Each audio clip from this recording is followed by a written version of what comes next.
All right, guys, welcome back to the channel. Welcome back to the stream. Welcome if you are new. Sorry about that. I had to adjust the volume of the microphone once again. Too loud. Sorry if sorry for anybody who may have been wearing headphones. Hope everybody's doing well today. It's Tuesday. Doesn't feel like a Tuesday though. But welcome back to the stream. We have some, I think, relatively interesting PlayStation topics to go over and talk about today. A couple of different things we're going to be going over. Nate says, I literally come here for boss. Well, that's okay. Boss he's over here actually, loafing. He appreciates that. I appreciate it too. But we are talking about an interesting Shuhei Yoshida interview that was just conducted where he revealed, I think, at least one pretty interesting piece of information that I guess would, in this case, count as clarification. It's something that happened a while ago, but I think it helps kind of paint a clear picture of what really went down during the Jim Ryan era of being the PlayStation CEO. But we'll go over this interview. He did reveal some interesting stuff.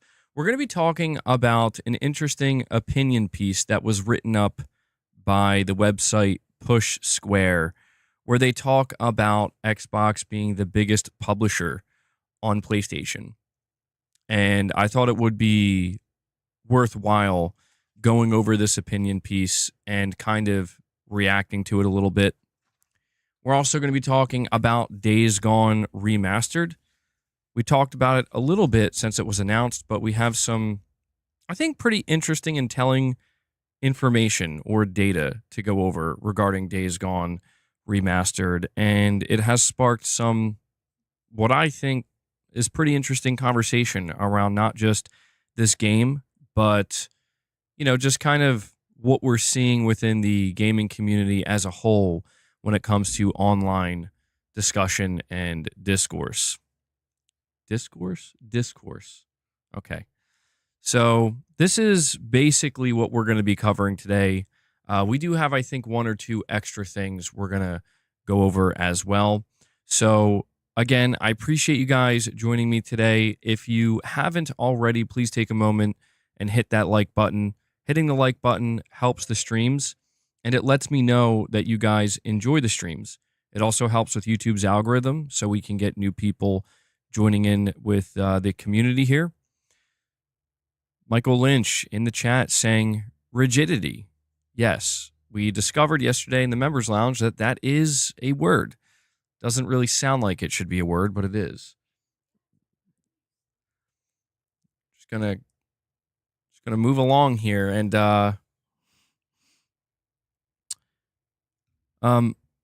frigidity. I think that's a word too. Like I said, moving right along.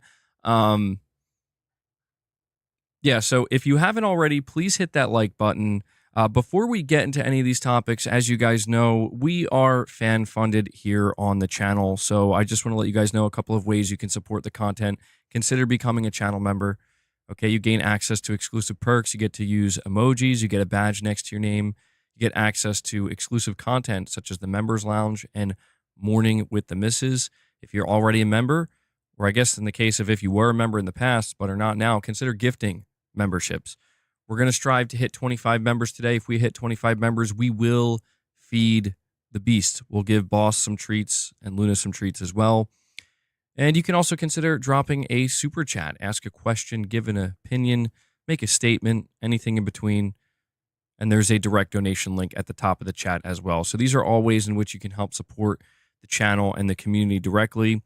Big thank you to those of you who do that and make this possible.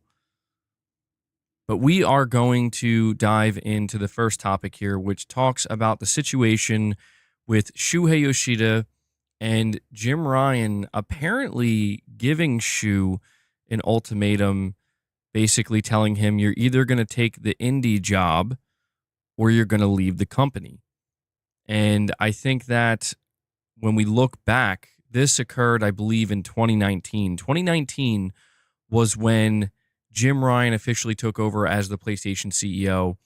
And prior to that, it was Sean Layden and Shuhei Yoshida. So I think Sean Layden, even though he didn't have like the PlayStation CEO title, at least I don't believe he did, he basically, I think, had a similar job as Jim Ryan. And Shuhei Yoshida, I think, was underneath him as the head of PlayStation Studios. And so, as we know, there was a big restructuring that happened at Sony where they wanted to kind of, um, I guess, become a more global company, globalization or whatever, and kind of unify the company. And so they appointed Jim Ryan as the CEO of PlayStation. And then Jim Ryan decided that he wanted Herman Hulst as the head of PlayStation Studios. And that to me is where things get interesting because back then it was revealed or announced, I should say, that Shuhei Yoshida was not leaving the company. He was actually going to take on a new role as the head of PlayStation Indies. And that's what he did up until his recent retirement. But during this interview, he came out and he did reveal that he was given that ultimatum. You either step down and leave the company or you step down and take the, PlayStation Indies job. And back when this was first announced, I think a lot of us were under the impression that this was kind of his decision. Like he had been the head of PlayStation Studios for many years, and he was basically responsible for the PlayStation 4 lineup that we got, which a lot of people consider that a legendary games lineup. And the assumption was he kind of wanted to step down and take on the indie role. People were maybe questioning if it was a demotion, but generally speaking, it seemed like he was happy to take on that position. And he seemed like for the entire time that he was the head of Indies, he was happy about it. He seemed like he was really enjoying it. And so now we can say definitively that that's not what he wanted to do. What Shuhei Yoshida wanted to do was remain the head of PlayStation Studios. And when we hear this information, Jim Ryan's already gone. He retired from Sony before Shuhei Yoshida did. But you can't help but kind of look at this generation so far and ask yourself, what would have happened? What would have been different if Shuhei Yoshida was not given that ultimatum and he got to remain the head of PlayStation Studios? And Herman Hulst just remained the head of Guerrilla Games and never took his position. I think it's safe to say that, yeah, things would have been very different. In another interview that Shuhei Yoshida did, and he did this one, I think, a couple of weeks ago, he was asked about the live service approach that Sony decided to take this generation. And he was brutally honest in saying that if he was in charge, he would have pushed back against that. And he kind of laughed it off, but basically said that that's probably why he lost the position. Well, he didn't really... I don't know if he really worded it that way, but he kind of laughed at it, basically saying that Sony wouldn't have been happy with that. Whoever was in charge wouldn't have been happy with that. And so the picture is becoming clearer and clearer now that Shuhei Yoshida is no longer at Sony. He can reveal this information. He can talk more openly about it. And it's interesting because it kind of brings us back to the whole conversation. Well, two different conversations, two different questions. Question number one, how did Jim Ryan do as the CEO of PlayStation for the time that he was the CEO of PlayStation? Question number two, how do we feel about the fact that Herman Hulst is still the head of PlayStation Studios after finding out that Shuhei Yoshida potentially, if he was never asked to step down, and if Shuhei Yoshida got to remain the head of PlayStation Studios, there is a real chance that right now we would still be seeing him as the head of PlayStation Studios, running all these studios, greenlighting games, and rejecting certain games. I think that a lot of people are not happy with Herman Hulst at all. I'll be honest. I think a lot of people don't like Herman Hulst. I do think people tend to be a little bit too harsh when it comes to both Jim Ryan and Herman Hulst, where people tend to be hyperbolic about it and make it sound like these two individuals, literally destroyed the brand overnight. And that's not the case. they both made, and especially Jim Ryan, because, he was the CEO, they both made some very, I think, poor decisions in crucial areas that the brand, I think, is still trying to recover from now and pivot away from. But I do also try to highlight that it hasn't been as disastrous as people make it sound. And this isn't me trying to defend Jim Ryan, because I don't think there's really much to defend. It's just that he ensured the PlayStation 5 was going to have a successful launch even during a pandemic, even during a shortage. He did ensure that a lot of the single player games that people were going to expect were still there, but it was really his intense pursuit of, we need to find rapid growth with live service, that seemingly was responsible for his decision to remove Shuhei Yoshida and replace him with Hermen Hulst. It seems that maybe Jim Ryan had more faith in Hermen Hulst being able to seek out live service games than Shuhei Yoshida, which also doesn't make much sense to me, because it's like, as we saw, Hermen Hulst was clearly not the man for the job if that was your goal. If your goal is, we want to get more live service games and you're going to be the one responsible for scoping them out, Hermen was not the man for the job. It's possible that Shuhei Yoshida also wouldn't have been the right person for the job. But just given the fact that you look at the pivot that Sony is now making, where they are seemingly pulling back on the live service push, leaning much more heavily now into, okay, we're going to kind of go back to making these big single player games. What's my source for that Jim Ryan info? The source is Shuhei Yoshida himself. He just did a recent interview. Michael, you're saying you like Hermen Hulst. He's shown that he knows how to make a great game with Horizon. Anyone can make a mistake and learn from it. Yeah, and that's the thing here. This isn't...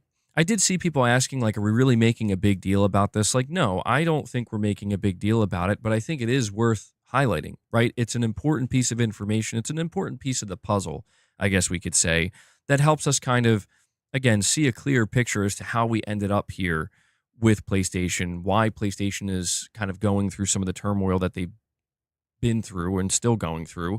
And I think this is kind of part of it, right? I think part of the problem is that the PlayStation 5 generation maybe would have gone even better, significantly better in terms of games, like the amount of games we would have coming out the second half of the generation, if Shuhei Yoshida was never asked to step down or forced to step down. It's just really hard not to think about what games we would be looking at right now. On top of Ghost of Yotei and Death Stranding and Intergalactic, etc., Wolverine, what else would we see if it was Shuhei Yoshida in charge calling the shots with the studios? Kane Z7 says, hashtag bring Shuhei back, greatness awaits. Well, unfortunately, Kane, I don't think that Shuhei is going to ever be returning to Sony. He did seem happy with his indie position. If he really didn't want to do something like that, he would have walked away and retired earlier. And he doesn't really, from what I can tell, he didn't really express like any kind of anger or anything like that. But it's my assumption, right? And I think it's a safe assumption that, considering he was basically forced to step down, that if he was given the choice to stay the head of PlayStation Studios, he would have chose that. I think that's safe to say. But, there's surprisingly, Sony is still sticking with Hermen Hulst. And, it's kind of like what somebody said earlier. People in these positions, they can make mistakes and they can learn from those mistakes and they can get better. And that's true. And I'm not trying to make it sound like Hermen hasn't done anything good, because that would be untrue and disingenuous. Even Shuhei Yoshida, when he was the head of PlayStation Studios, made his fair share of mistakes, and he'll be the first to tell you that. Hermen Hulst has also made some mistakes.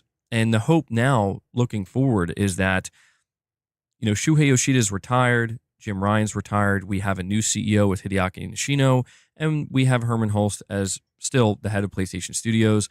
The hope is that going forward, they have learned a valuable lesson from the mistakes that were made with this live service pursuit and some of the things that have occurred over the last 2 to 3 years. and that going forward, they're going to be able to make much better decisions. Decisions that maybe Shuhei Yoshida would have made from the get-go with his experience in this position, but it's water under the bridge now, right? Let me actually go over to the interview here.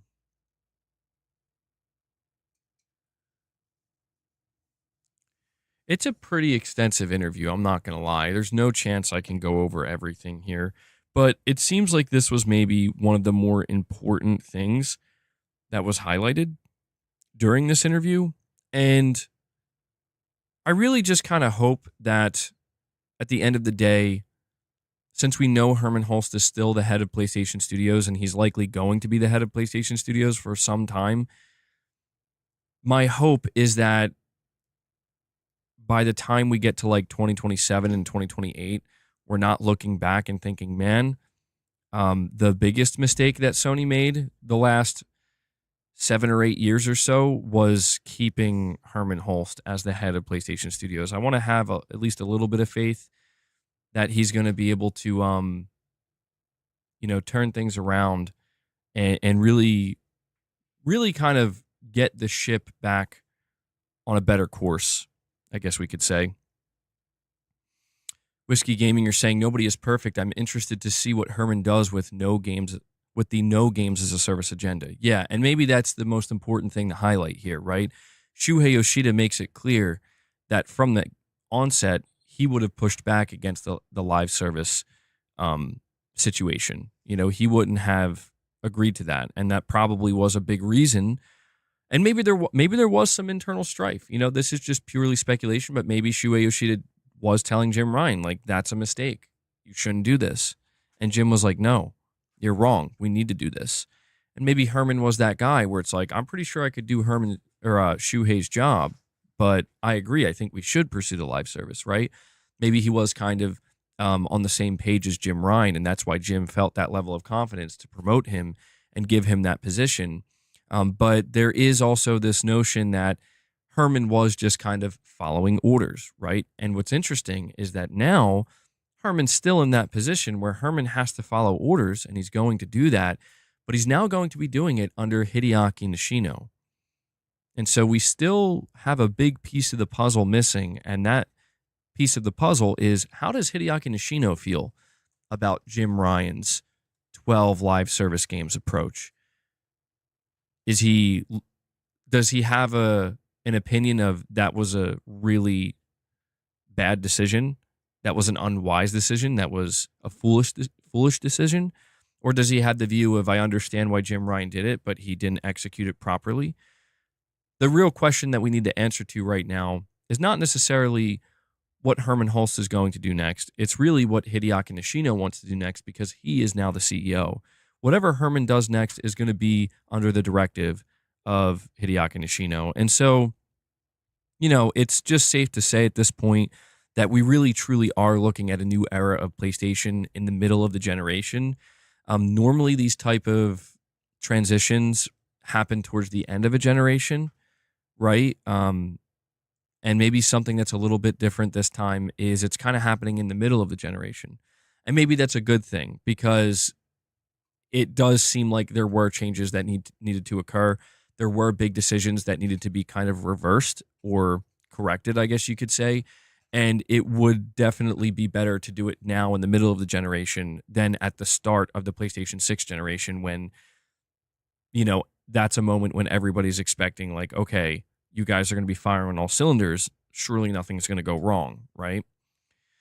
But either way, we've been getting a lot of, I would say, interesting insight into Shuhei Yoshida's career at Sony and at PlayStation. And, he's a really happy guy. Obviously, he's always happy to work with developers and studios, and he was always really friendly with the fan base and very personable. And I think that that's something that's also going to be missed with Shuhei Yoshida, is especially during the PlayStation 4 generation. Like, he was going on podcasts, he was always talking, and he played games. He genuinely, thoroughly was an enjoyer of games. And I mean, I think he even got the platinum for Bloodborne. that's how into it, he was. Squaller saying, MBG, it's false. There was an organizational change at PlayStation in 2018 with the arrival of John Codera as the head of SIE. Actually, that's a good call out, and I'm glad you mentioned that because I completely forgot about that. Yeah, I forgot that there was this transitionary period where John Codera was, for just a very short period of time, almost like a temporary CEO of PlayStation before they settled on Jim Ryan. So, yeah, I guess it's important to highlight that a lot of these organizational and structural changes with the business, they they didn't happen at the halfway point of the generation, but they did happen earlier than 2019. They did begin in 2018. And um it Shuhei Yoshida does talk about that in the interview, and he just basically says that, and this is, I think, important to understand. Shuhei Yoshida says in this interview that this restructuring and globalization and reorganization of Sony as well as the PlayStation business to kind of unify it, rather than having all these different separate sectors, that decision was actually made under Andrew House. So Andrew House started it, and Jim Ryan came in to finish it. And so now we see the end result of that. And again, it just kind of brings up the question of, well, what is Hideaki Nishino going to do now? Is he going to undo any of this, or is he just going to continue along with it? I'm going to say he's probably going to continue it, because the reality of the situation is, regardless of how we feel about Shuhei Yoshida and this new information he's revealing, PlayStation is doing better than they ever have. We talked about this yesterday. I've been seeing people come out and basically trying to talk about how the consoles are struggling, or the PS5 is like 2% lower than the PS4, so that's not good, and Sony really needs to focus on rapidly growing in these other areas. And it's like, yeah, there is some truth to this, but I think the reality of the situation is actually, it's much more positive than that. Like, at least for Sony, the truth is, the reality of the situation for Sony is they're doing very, very well in gaming, like better than they ever have in the gaming sector. They're on the up and up, and they're not getting complacent about it. They want more growth. They want to keep going. They want to get more out of everything they're doing, and that's what any business would want, right? Kane Z7 with another super chat says, at bring back Kaz Hirai. Yeah, that's who's going to take over. That would be so funny if they did that. Thank you for that, Monster Matt. I appreciate it. But yeah, it's going to be very, very, very interesting if you are a big PlayStation fan, especially if you're a PlayStation enthusiast.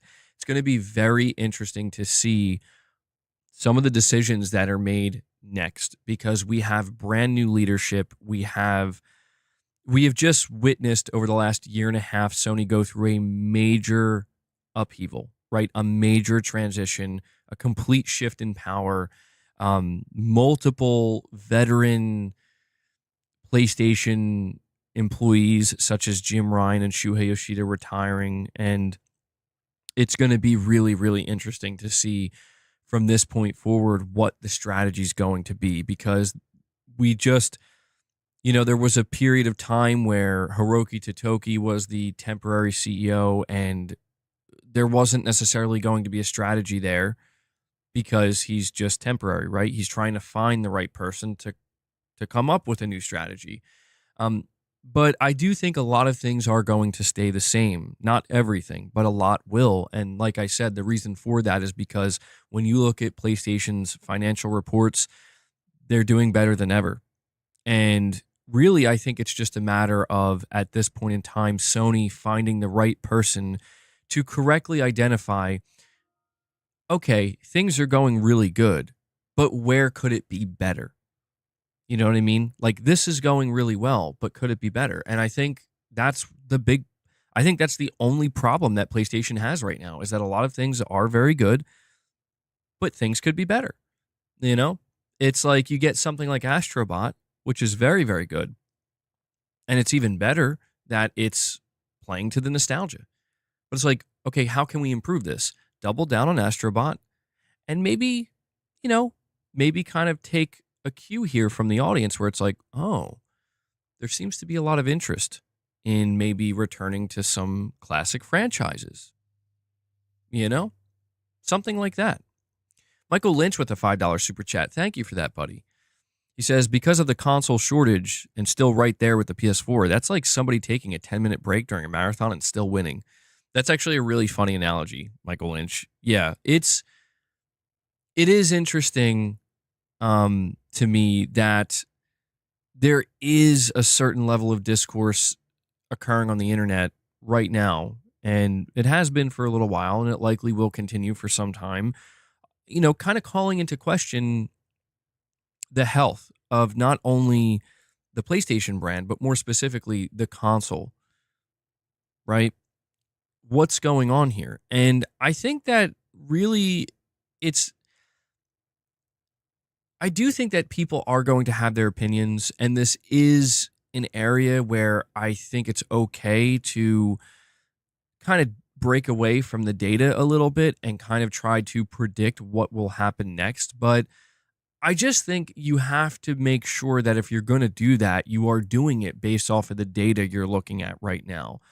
And I guess maybe it just kind of comes down to, are you more of a glass half full type of person or a glass half empty type of person? Because to me, the glass is looking half full for the console based off of what we're seeing, not half empty, at least the PlayStation console. I can't speak for any other consoles, but just focused on the PlayStation console, to me, the glass is looking half full. And I feel like there's a lot of evidence to support that.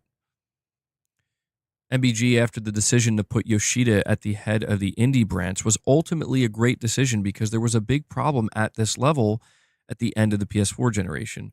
That's true. Yeah, I mean, I do think it was a mistake, truthfully, for them to do this, only because I feel very confident in saying that I think the PlayStation 5 generation would be even better right now if Shuhei Yoshida had remained the head of PlayStation Studios. I think Shu knew exactly what the fans wanted. I think he was extremely in touch with that. And I think he learned a lot over his time of being the head of PlayStation. And I think he would have done an even better job during the PS5 generation. However, there is no denying that he did great things in the indie space for PlayStation since he was appointed the head of indies. Right, we've gotten some great indies on PlayStation 5 since it launched, and I think about some of the ones that I enjoyed, like Kena Bridge of Spirits and Sifu. And these games, maybe you're not viewed as like the traditional type of indie game. They do seem a little bit bigger, a little bit more robust, but still, these are games that, Stellar Blade as well, absolutely. I mean, that is technically an indie game. It's a very big one. It's like a AAA game, but it's made by an independent studio, and they credited Shu for finding them. And I just think that you see how good of a job Shuhei Yoshida did for with indies during the PS5 generation, and you just can't help but think, man, if he did this good of a job in the indie space this gen, what type of moves could he have made if he was in charge of all of PlayStation Studios? But yeah, again, it is water under the bridge. I just think it's interesting, right? It's interesting to see all of the whole picture, I guess, when it comes to the entirety of Jim Ryan's time as a CEO of PlayStation. I don't think this is something that's worth really making that big of a deal about because it's over. It's done and it's over. Neither of these individuals are here.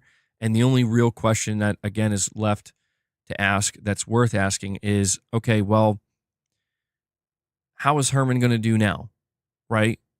Is Herman going to do justice for PlayStation fans and with PlayStation Studios? Is he going to do justice over the next 3, 4, 5 years? And obviously, I don't have the answer for that. I don't blame anybody for being nervous.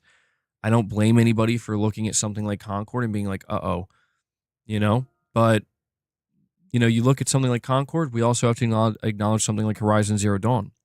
I know that it has become like a popular thing to kind of for some reason hate on Horizon Zero Dawn. I honestly don't know why this is. I could understand if maybe you didn't like Forbidden West as much, or maybe you feel like Sony's getting a little too attached to the Horizon brand. I understand this, but there's no denying that Horizon Zero Dawn was a great game, a brand new AAA single player cinematic story driven IP that did a great job. And I don't think people should be trying to take anything away from that. And Herman was at the helm. You know, he was the head of that studio and brought that to the table and made it happen. So I do think that Herman does have, he does have enough there in his history to prove that he knows what to do.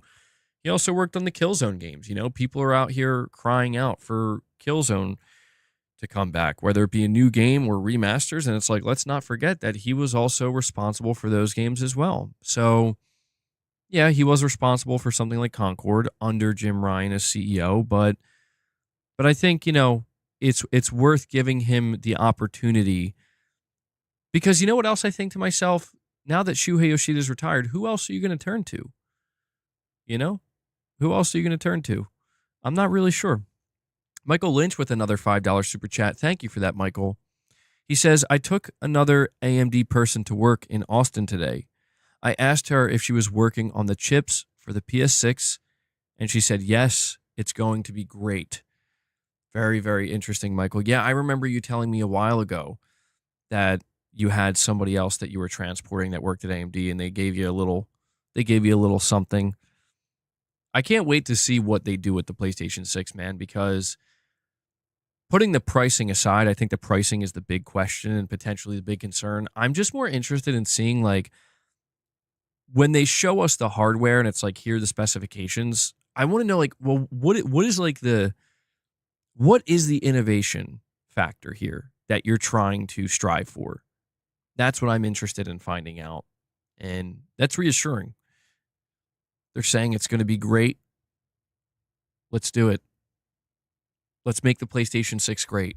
You can do it, AMD. Kane Z7 with another super chat says, maybe Nicholas Doucet. I don't know if that's how you pronounce his last name, but I know who you're talking about. He is the head of Team Asobi and the director of Astrobot. Yeah, I mean, if Herman doesn't work out, maybe he's next in line, dude. That's actually an interesting pick. I wonder if he would, I don't know. I wonder if he would be willing to take that position. I'm not so sure. He did a great job. I mean, he did a great job with Astrobot, obviously, but it's just hard to determine, you know? I think maybe people ask the question, like, why is he still the head of PlayStation Studios? And I think the truth is it's because he has a lot of experience, and I think Sony might be a little too nervous to put anybody else in place, you know? Or maybe it was Hideaki Nishino. Maybe we have to understand that Hideaki Nishino, he was promoted to, like, you are the CEO now of Sony Interactive Entertainment, which means you're the CEO of PlayStation. Maybe he was asked, like, who do you want to have running the studios? And he said, I want Herman. It's possible. We have to consider that.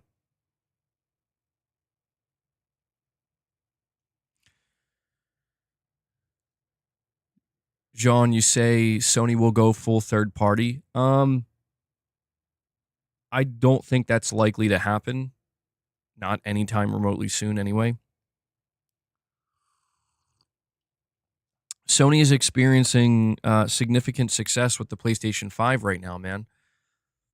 You know, Sony is doing really, really well with their hardware, and there really is not much of a reason for them to consider going, as you put it, full third party. I think Sony's going to continue to experiment, you know, to push the envelope a little bit and see what works and what doesn't. But yeah, man, I don't think that Sony's going full third party anytime remotely soon. And I think the only time Sony would even consider that is if they were in some kind of free fall situation where console hardware is collapsing and they basically have no choice. I think that's the only time you would see Sony do something like that. Totoki wants his margins. Switch 2 ports. It's coming. Well, that's going to be an interesting thing to watch unfold. Unknown. It's going to be interesting to watch how PlayStation unfolds, because we do have to remember that it's not just Hideaki Nishino. It's not just Herman Hulst. It's Hiroki Totoki. Hiroki Totoki, he is, I think he's still the CFO, but he's now the CEO of Sony. And he is the money guy. He's the profit-driven guy. And there's a reason why when he was appointed the CEO of Sony as a whole, there's a reason why the investors got very excited. And, you kind of saw Sony stock spike a little bit. And it's because they believe that this is going to be the guy to do exactly what you're saying, to increase those profit margins. And so, it's interesting when we evaluate the situation that's occurring with Microsoft, we focus on the fact that Microsoft right now, a big transition has occurred and is still occurring, where now you have other executives within Microsoft, such as the CEO, Satya Nadella, the CFO, Amy Hood. Now they're starting to get way more involved with the Xbox brand and the Xbox division. And we're seeing the results of that. The results are we are going to aggressively pursue high profit margin driven business. And that's why they're making the decisions. Yeah, I mean, basically what we could call Microsoft gaming now. And it is worth keeping in mind that while I don't think it's likely at all that we're going to see Sony make exactly the same decisions that Microsoft is, I told you why I don't think that's going to happen. We do need to keep in mind that there is now a new CEO, and this CEO is very, very aggressive when it comes to growth and high profit margins. So it's worth keeping that in mind when we have these conversations where we're talking about the future of PlayStation, the decisions that they're going to make going forward. I think it's safe to say that not every decision they're going to make is going to be the right one. It never is. No company has a perfect track record, regardless of who's in charge. But they're just getting over such a big mismanagement situation with their studios and live service games that I feel like right now there's truly only a few different ways they could go. And I feel like, one of these directions, it's like kind of obvious. It's kind of like the golden path here, like it's right there, man. Don't overlook it. It's right there. It's right in front of you.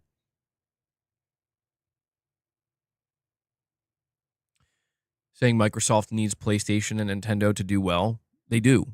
Yeah. I mean, it's, that we talk about it extensively here. There's a lot of people that are focused on, well, like Microsoft is going to profit off of PlayStation and the PlayStation 5. And I saw somebody yesterday, they told me, like, you fail to understand that Xbox games are going to sell better on, than PlayStation games on their own platform. And I'm like, well, first off, there's no evidence of that. Second off, that's already well, talking about future games like Doom and Fable and Forza Horizon 5, there's no evidence that these games are going to sell better than PlayStation's games that are either out now or coming out. But the irony of that is, like, that literally already did happen with Call of Duty Black Ops 6 and Call of Duty Modern Warfare 3. Call of Duty Modern Warfare 3 and Call of Duty Black Ops 6 have outsold every PlayStation game, and that's a Microsoft-owned game now. So it's like, I'm not sure where the dunk is. You know what I mean? Like, they bought Call of Duty. Call of Duty outsells almost everything. Like, that benefits Sony too. Like, Call of Duty, like, helps Sony. It's just interesting to see the takes from people where it's like, that doesn't mean Microsoft isn't a third-party publisher. If anything, it reinforces that they are. And I just think a lot of people fail to understand that when we have these conversations about, well, is Microsoft going to make more revenue and potentially make more profit than Sony as a publisher? And it's like, maybe over time it's possible, but they completely overlook the fact that there's a reason why Sony wants to focus so intensely on increasing the viability and the profitability of their platform. You know, a publisher doesn't have a platform of their own usually. They have to rely on the platforms that exist. Nate with a super chat says, your take on a console launching with Steam as its library and its potential impact. Well, I guess basically what you're asking here is my take on the idea of like a Steam console. Or you're saying a console, so I guess you could say like maybe an Xbox console or maybe a dedicated Steam console, one or the other. Its potential impact, I think there is potential for some type of impact. If we're talking about, if we're framing it through the lens of competition, where it's like, can a Steam console of any kind, whether it's Steam on Xbox or just a dedicated console made by Valve that has the Steam library, can this really penetrate the console market in a meaningful way? I want to say yes, but it's not going to be able to get anywhere near PlayStation or Nintendo. So essentially what I'm trying to say is that I think a Steam console could do it maybe as well as an Xbox is right now. And I think the difference is if Valve made a console, a Steam console, and it sold like 20 million units or even like 15 million units, which I think would be higher than anybody would really anticipate. If they did this, I think the difference is Valve would be happy with that. And I think that's kind of maybe that's the place for Valve in the console space, dude. Because think about it. Valve made the Steam Deck, and that thing is not doing as well as I think some people try to make it sound like. That thing is not selling 10, 15, 20 million units. The Steam Deck, I think, is sold like a couple million units at most, which is, to me, that's good. But to most other companies that are obsessed with growth, they don't see that as good. And that's kind of the interesting thing about Valve as a company is that they're in this unique position where they're not beholden to shareholders, right? Like if they say like, oh yeah, it's sold a couple million and people really like it and it's got a lot of fanfare, we're happy with that. We like that. We want to continue to support that. They can do that. And they can do that same thing with a dedicated console. And that's, to me, is what is so interesting, because I almost try to imagine a situation where a Steam console comes out and it actually outsells the Xbox. It sells 15, 20, 25 million units. Again, that seems unlikely. It's just a hypothetical scenario. And it's like, yeah, sure, people are going to look at that and say, dude, that's nowhere near where PlayStation 5 is or where the Nintendo Switch 2 is. But that won't matter because Valve's going to say, holy crap, we did not think this thing would even sell 5 million units. And they would be very happy with that.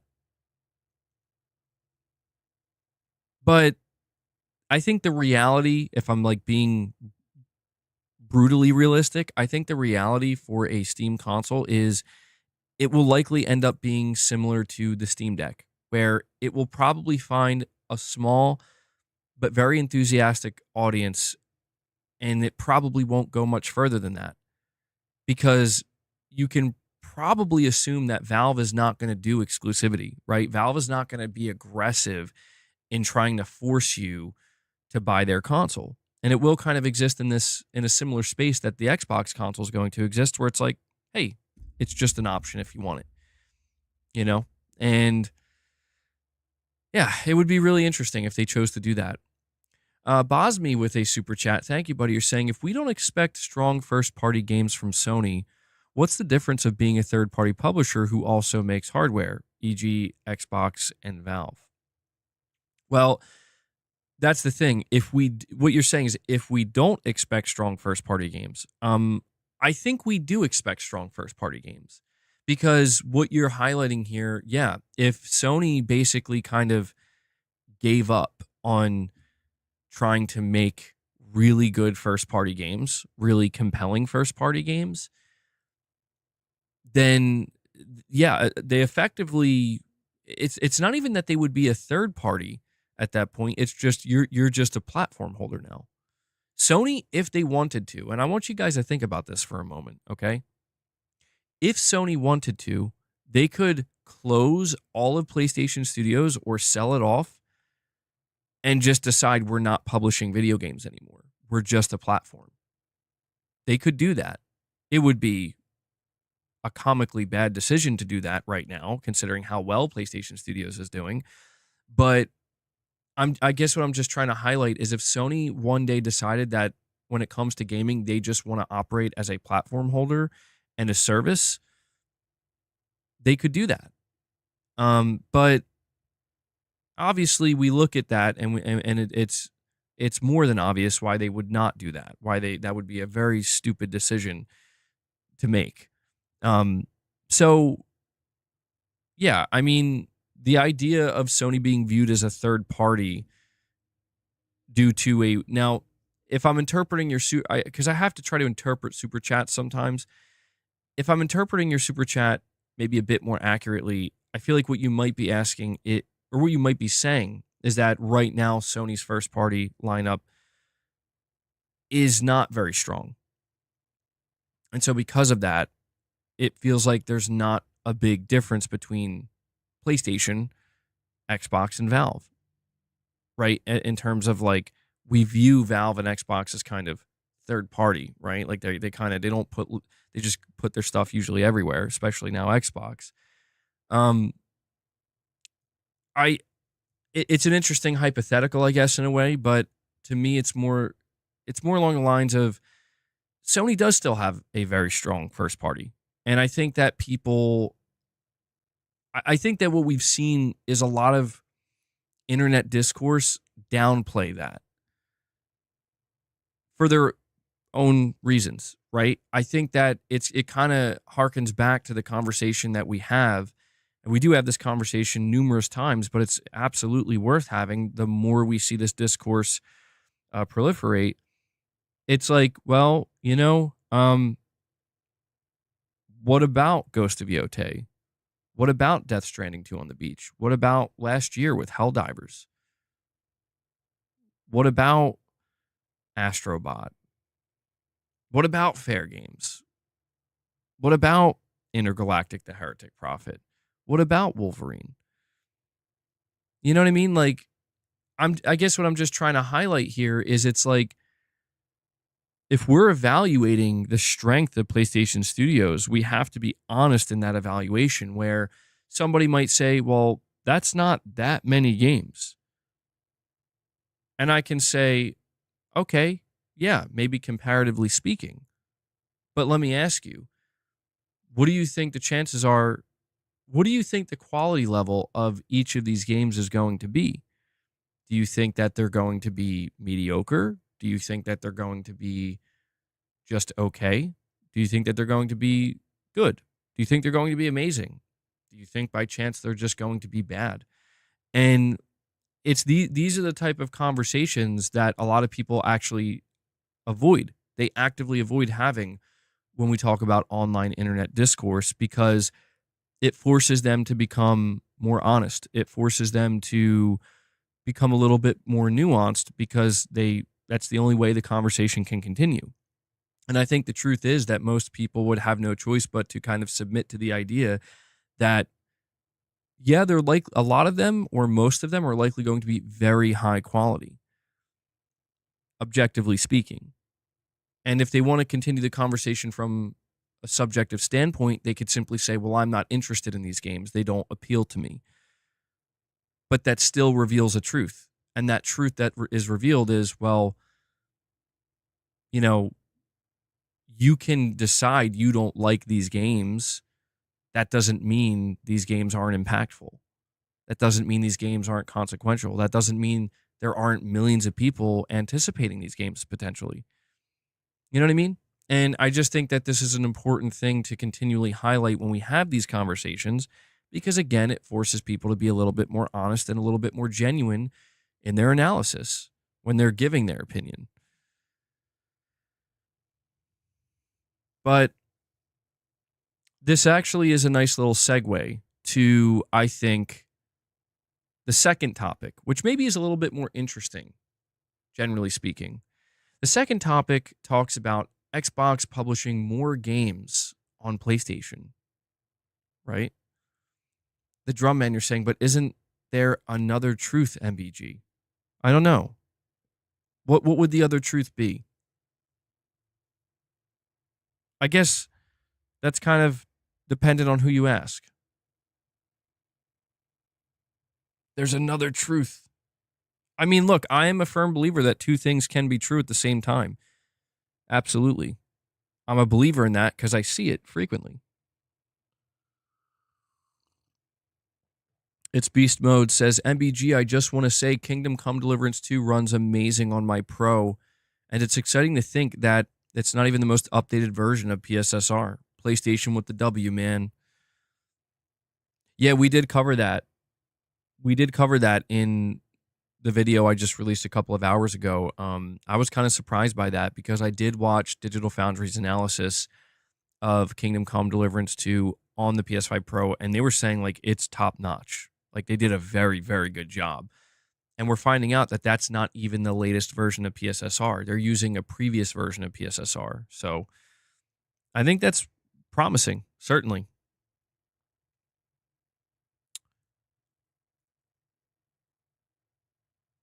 Carlos, you're saying, why has nobody noticed that Sony posted the sales number of 75 million units that shipped, but actually sold? It's more like 56 million. I don't think that's correct, Carlos. I do think that a portion of those sales, like maybe like a million or two, maybe more than that, depending on where they're stocked up globally or, you know, how many haven't been sold through yet. But no, we're not looking at like 15 million PS5s just sitting around unsold. Did they say it was sold? Oh, okay. All right, maybe I'm so what happens when I trust the chat too much sometimes? If they said it was sold, then yeah, then that's just what it means. It means they were sold through.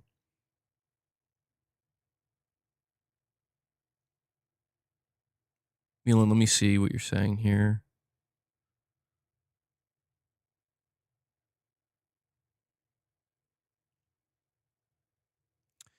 For some reason, your last few messages aren't showing up.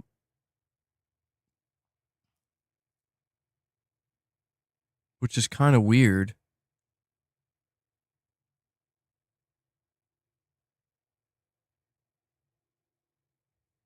Sorry, I'm just looking for... Yeah, oh, you're saying if Sony can pull Helldivers from countries post-sale, why wouldn't they use first right of refusal to ban their IP on Valve's console device? I just don't think it's so simple. Yeah, I mean, going back to that conversation for a moment before we go any further, this is another thing that I've kind of talked about where it's like, if we see a situation where a Valve console comes out and suddenly that means any PlayStation game that's available on Steam, you can now play on another console, that being Valve's console. Sony might see that as problematic, especially if the rumors that Xbox is going to have Steam on it are true. And I think you bring up something interesting here. You know, if Sony's willing to pull a game like Helldivers from over like 100 different countries, you know, it seems like they would definitely be willing to pull their games off of Steam entirely if they felt as though it was a potential threat. But It depends on how much. I think it depends on how much of a threat Sony sees it as, because Sony is willing to take the time and effort to port their games to PC, because PC is a pretty big, very big actually, market, and so there's potentially high sales potential, potentially high sales potential. There is high sales potential, and so that's why they're willing to take the time and effort to do that. But it's that's different from like, here's a dedicated Xbox version of a game that required extra, like even more optimization and even more time in development. It's not worth it to them, because it's like, well, we don't want to help Xbox out, and we also don't want to waste the time and resources. I think it might be different if it's like,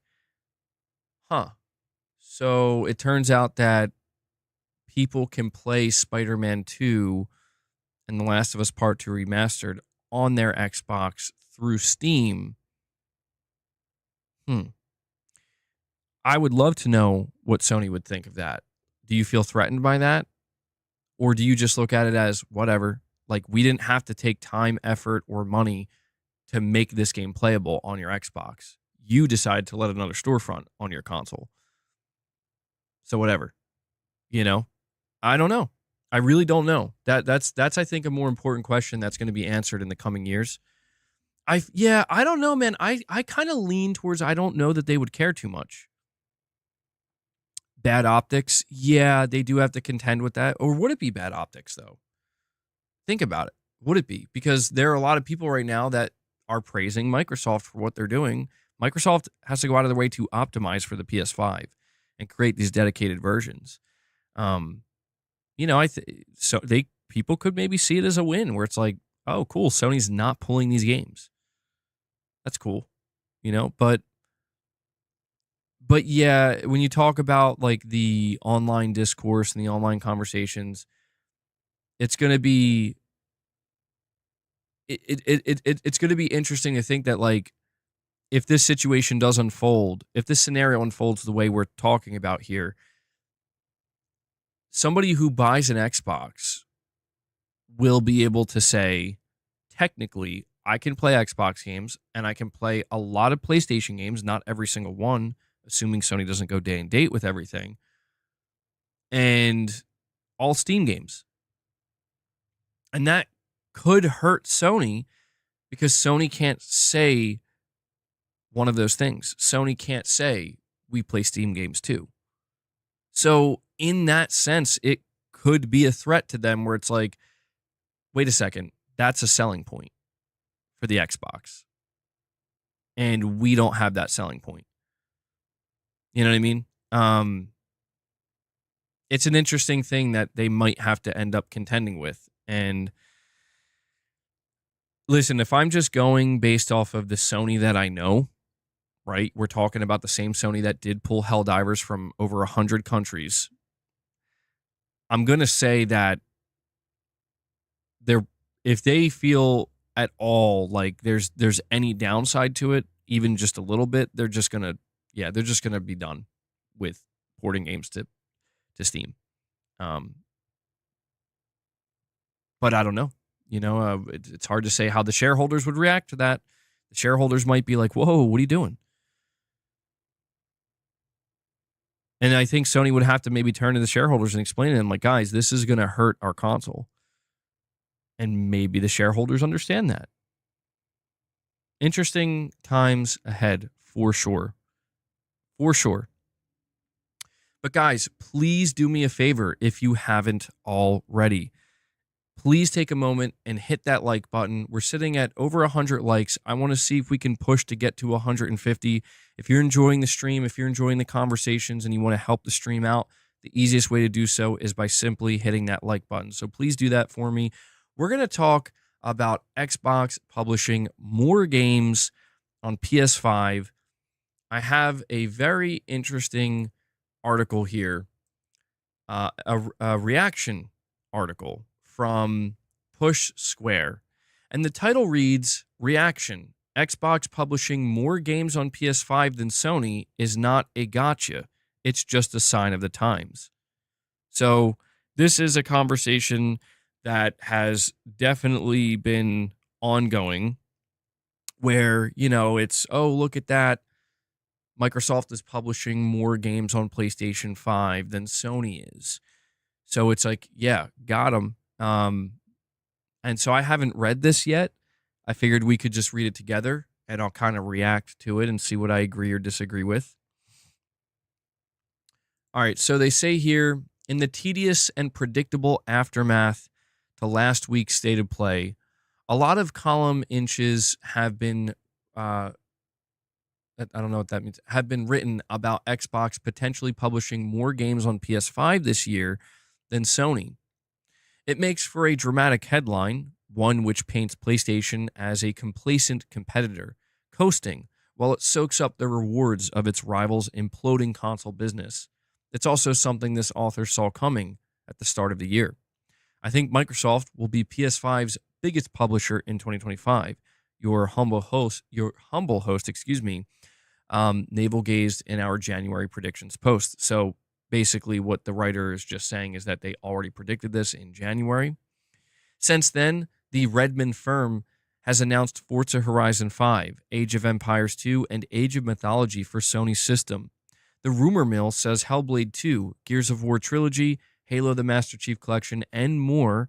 We don't even have time to list all the games that are coming. With the trillion-dollar tech titan not only bringing new titles from its portfolio, but also porting old ones, it's looking like a particularly big year for Xbox Game Studios on PS5. But the idea that the team in green is outperforming PlayStation Studios on its own platform grates a little. No one makes these comparisons for other third-party firms like Take-Two Interactive or Sega, two publishers which also look poised to have particularly prolific years on PS5. In fact, while the very idea of Xbox Game Studios bringing more titles to PlayStation than Sony itself makes for an eye-grabbing headline, it also strips the story of context. Microsoft is plunging deep into its back catalog and porting old favorites on top of releasing new games. Forza Horizon 5 will perform well on PS5, but we can't ignore the fact that it's already almost 4 years old. And it also ignores the most important context of all. Microsoft aggressively and unprecedentedly gobbled two historically third-party publishers. PlayStation Studios, with its paltry 14 or so teams, cannot and will not ever be able to compete with the scale of Xbox's operation, mismanaged live service push or not. That's just basic math. So this isn't Sony scaling back in the face of deduced competition. In fact, it has a pretty strong lineup planned for 2025, including anticipated sequels Death Stranding 2 on the Beach and Ghost of Yotei. It just dominated DICE with 10 awards from its 2024 output and posted record-breaking financial results. Obviously, the changes that are occurring at Microsoft warrant discussion, and it looks like Xbox Game Studios has a particularly packed lineup planned for PS5. Bring it on. But the way this is being framed, without context, to make it look like Sony is spinning its wheels, strikes us as unreasonable. Unless the Japanese giant does or goes out and gobbles up a couple of publishers on its own, expect its output to be dwarfed by the multi-format Microsoft practically every year from now onwards. It's not a gotcha. It's simply a sign of the times. So that is the write-up from Push Square. And I have to agree. I think that they put it well. I think that right now it is true that we're seeing a lot of different headlines or a lot of different individuals or pundits or whatever, really trying to frame things in this way to make it seem as though this is kind of like a gotcha moment. But this is what I've tried to push back against, maybe sometimes aggressively in a rant-driven manner, but it's not always call for a rant. In this case, it's just calls for, I want to highlight this part in particular where they say here, this isn't Sony scaling back in the face of reduced competition. In fact, it has a pretty strong lineup planned for 2025. And that, to me, is something that I've been, as you know, if you've been following the channel, following the content, constantly hammering on about, right? Just constantly going on about, where it's like, guys, Sony does have quite a few things coming. They have been doing a good job with their output. I think it's insane that people want to try to say, well, here are the games that PlayStation Studios is producing and have coming up, and here are the games that Microsoft Studios are producing and have coming up after Microsoft just bought Activision, Blizzard King, and Bethesda. You can't make that comparison. Just like you couldn't make the comparison of what was the better acquisition, Bungie or Activision Blizzard King. Literally, you can't make that comparison. If you have to, I would say probably ABK, because Bungie just seemed to be a total bust, but you get the point. The point is they're like in two different stadiums playing two different games. You know what I mean? It's apples to oranges here. You just can't compare them. And so the fact that some people are out here trying to weaponize this, I try to remind them that, like, listen, EA produces more games on PS5 than Sony does. You know? Why don't we see anybody out here bragging about that? You don't see it because it's foolish and doesn't make any sense. It's just as foolish and makes this about the same amount of sense when we look at Microsoft in this case. You know? I also try to remind people who are kind of running with this notion that, listen, man, I get it. You know, Microsoft is saving PlayStation. I get why some people are going to want to frame it that way, but it's like, not only is that also false, but we're going to be playing games like Forza Horizon 5, Indiana Jones, Doom, and who knows what else that's coming up from Microsoft. And we're also going to be playing Ghost of Yotei and Death Stranding 2 on the beach. That's a good position to be in. Like, we're having Microsoft come up to us and say, guys, do you want to play these games? And everybody's like, yeah, sure. That sounds great. Didn't expect it, but yeah, bring it on over. And then you have Sony coming out and being like, well, here are our games. You can play these too. And it is bizarre to me that there are still groups of people who are trying to frame this as if this is a loss, a negative, somehow, some way for PlayStation players. And it's just simply not. It's just simply not. And so the only other thing that people try to do is, well, surely this means Sony's getting complacent. Surely this means Sony just doesn't care anymore. And it's like, I don't know where that comes from. Dark Cloud, you're saying you're going to be playing all of those games on PC, and that's fair. That's fair. I'm not here to tell you that you shouldn't. The only thing I am going to tell you, and this is just necessary context, is you just don't know when Ghost of Yotei is coming to PC. You don't know when Death Stranding 2 on the beach is coming to PC. You know what I'm saying? So as long as you're okay with potentially waiting a year, perhaps 2 years, then that's fine. I'm not here to discourage you. But I just think that when we have these conversations, when we acknowledge these topics, they all require context, a necessary amount of context. You're saying you have time, you can wait. Well, there you go. And you're not losing, dude. You're not losing. That's a decision you're making where you're saying, listen, I'm willing to wait. Good things come to those who wait. You'll believe Sony cares when they bring back Jack and Sly and Bloodborne 2. Yeah, some people I think feel that way. I'm not saying that Sony should be devoid of criticism. I don't agree with that. I think it's necessary as fans to criticize Sony when it really seems like they need to be criticized, so hopefully they get the message and they understand what the fans want. You know, we can't just be yes men to everything or yes women to everything where it's like, yes, this is good. Yes, that's good. Everything's good. Everything's fine. That would yield horrible results. But I just think that there's a lot of nonsense right now that frankly doesn't make any sense, and people are kind of continuing to spout it as if it does. And it just simply doesn't. It really doesn't. I think that the truth of the matter is PlayStation is doing what they kind of have always been doing.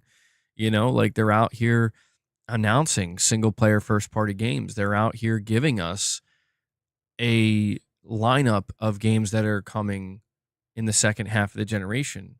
And the one thing that I will always add to this, that I think it is the important context is you're not wrong if you look at it and say, but it could be better, right? Yes. Yes, it could absolutely be better. And it should have been better because certain mistakes, the live service mistakes, shouldn't have been made in the first place. And if those mistakes were never made, the second half of this generation would look even better than it does now. There's no denying that. And that is important context to add to the conversation. But at the same time, I don't think that should be enough to spoil the second half of the generation. You know what I mean? I see the way people kind of look at these games and they just treat them like they're nothing. And I'm like, I think you're doing yourself a disservice. I do. Like, I'm not saying you should like Death Stranding on the beach. I'm not saying you should like Ghost of Yotei, but it's just like, dude, take a step back, give it a little bit more time as it leads up to the launch to see some gameplay and really absorb it, really take it in, because chances are these games are going to be top notch, man. You know, people jumping on certain bandwagons for Intergalactic without even letting it breathe. And it's like, whatever, man. I guess that's to be expected since it's Naughty Dog. But I just hope that people are smart enough to kind of wake up when that gameplay is shown, because if it does look as good as we expect it to, since it's a Naughty Dog game, that they kind of wake up and realize, you know what, actually, maybe this game's going to be good. I just hope people kind of wake up from that. I don't know if I can call it delusion, but just a frame of mind where it's just like, man, everything here is bad and underwhelming and lame. And it's like, are you sure about that? Because that's not at all what I'm seeing. I'm not asking you to shout from the rooftops about how excited you are for it, but really, everything? Chris Brown with the $2 super chat says, I enjoy my PC, PlayStation, ROG Ally. I love my gaming right now.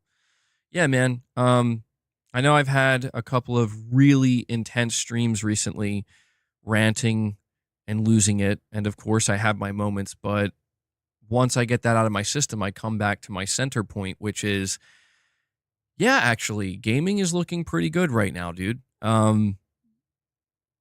It's why I actually was so excited for that state of play and why I genuinely did enjoy it, because I really am excited for so many of those games that we saw. MBG went from crazy Xbox fanboy to crazy Sony fanboy. I guess there's some truth to that. There's certainly some truth to that. Keep up the intensity. I mean, the intensity will be there when it needs to be there. You know, there are times where I just want to, have conversations. I want to talk about, I didn't wake up feeling like revved up today per se. Instead, I just kind of woke up feeling like I'm interested in some of these topics, man. I'm interested in having some of these conversations. But the enthusiasm is still there. Don't mistake my calm demeanor for a lack of enthusiasm. Certainly not. Oh, Luke, I'm sorry, buddy. My bad. I almost missed that. Luke, a member for 2 months, says, MBG, I'm freaking out about all of these things you're talking about. If Xbox has Steam, an Epic Store, and PlayStation doesn't, next gen is PlayStation screwed for 10 years. Well, Luke, as I always tell you, calm down, man. Calm down. Take it from me as somebody who freaks out sometimes. Just calm down now. Save yourself the headache. No, I think that if these things end up occurring where the next Xbox gets Steam and Epic Game Store on it, I still think PlayStation's going to be fine. I think, you know what I think Sony might do at that point? They might just look at the next Xbox as a PC. If you think about it. Because do you know what that next Xbox won't have? The PlayStation Store. And do you know how many millions of people are heavily invested in the PlayStation Store right now? Or they have a library built off of that PlayStation Store? A lot. Tens of millions. Apparently, like over, 75 million. And that's climbing. So a lot less than Steam. I'm not so sure about that. Well, how many? I don't have the data for that. I don't know how many. Like if we're making a comparison, I'm not exactly sure. I don't know how many. Um, I don't know how. I don't know what the level of player investment, like how many people would be deeply invested in this team. I'm sure it's a large number, but I guess I'm just saying, like, I don't know that Sony would. Again, I don't know that Sony would freak out about it. I think they would consider making some changes if they feel it necessary. But I don't think they're freaking out. You think it's a way to get the Xbox people who left to PC back? You also would want to know the average spend, Steam versus PlayStation Store. Yeah, I mean, when we're trying to evaluate the storefronts and like which one is doing better or so on and so forth, I'm not too interested in that just because it seems like they're all doing well, or well enough. I mean, if we're talking about PlayStation and Steam, they're both doing very well. Um, but I- these are the things that Sony has to contend with, man. Like they have to consider that some of these things might end up happening. And if so, they have to have a kind of plan in place of like, what are you going to do? What changes are you going to make?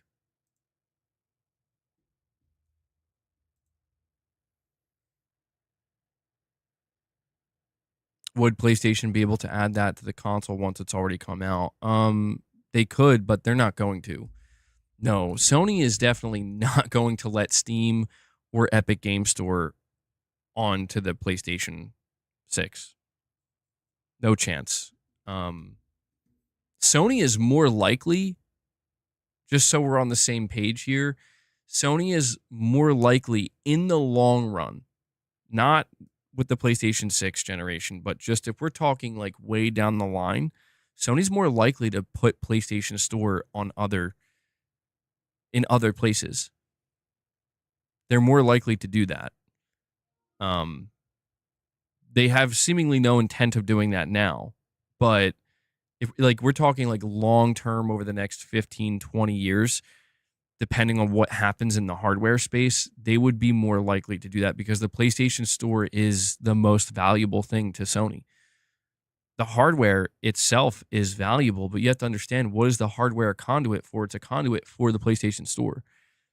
Buy the hardware, engage with the storefront, and then the storefront, especially if you're buying digitally, that's what gets you locked in. Maybe the services as well, like PlayStation Plus. Wabu Dude says with a $2 super chat, couldn't Sony just make their own PC launcher? Yeah, and there was a job listing. There was a job listing that revealed Sony is, or at least was, actively working on a PC launcher. The only problem is that's it. It was just a job listing. We don't know how far along it was. We don't know if it got canceled. It's worth noting that that job listing came out at the time when Jim Ryan was still the CEO of PlayStation. So it's one of these things where, yeah, there was an intention there. Could that still be their intent? It could be, but not really sure at the moment. It's, if I had to give my best guess on, do I think Sony's still going to go through with having a PC launcher? Yeah, I do. Eventually, because that's exactly what I mean when it's like the PC launcher is the conduit to the PlayStation Store. But the big problem that Sony has to contend with is the same problem that every other storefront had to deal with, which is good luck, because PC players are likely to reject your launcher. They want to play on Steam. That's where they want to play. And you're not going to win them over by strong-arming them into your launcher, into your storefront. They're going to reject that. And the question is, does Sony understand that, or do they have the type of confidence, maybe overly confident, that Sony thinks, no, we can win them over? Or maybe they don't care about winning people over. But that doesn't make sense, because if your goal is growth, you need to win people over. So it's a tough one for Sony, man. Sony is in this awkward position, like I've talked about many times, where they have to evaluate how much faith and stock do you want to put into the console and its growth. How much stock and faith do you want to put in the PC sector? And, how much do you believe that is? How valuable do you think that growth vector really is? What about mobile gaming? These are all things that Sony is evaluating. Here's something I want to bring up, though. This is something that I think is worth highlighting. There was clearly something very strange that occurred with Spider-Man 2 on PC. Okay? Spider-Man 2 on PC was the quickest. It was the quickest from PS5 launch to now it's on PC. 15 months. But what makes the situation strange is Sony practically ignored its existence until the day before it launched. And then when it launched, it didn't do incredible numbers. It really didn't do that great. And it also had a lot of bugs and a lot of problems. And so we saw this happen, and we kind of like raised our eyebrows a little bit, like, well, that's kind of weird, not really sure why they did it this way. And we know that The Last of Us Part 2 Remastered is the next PC launch that they have lined up.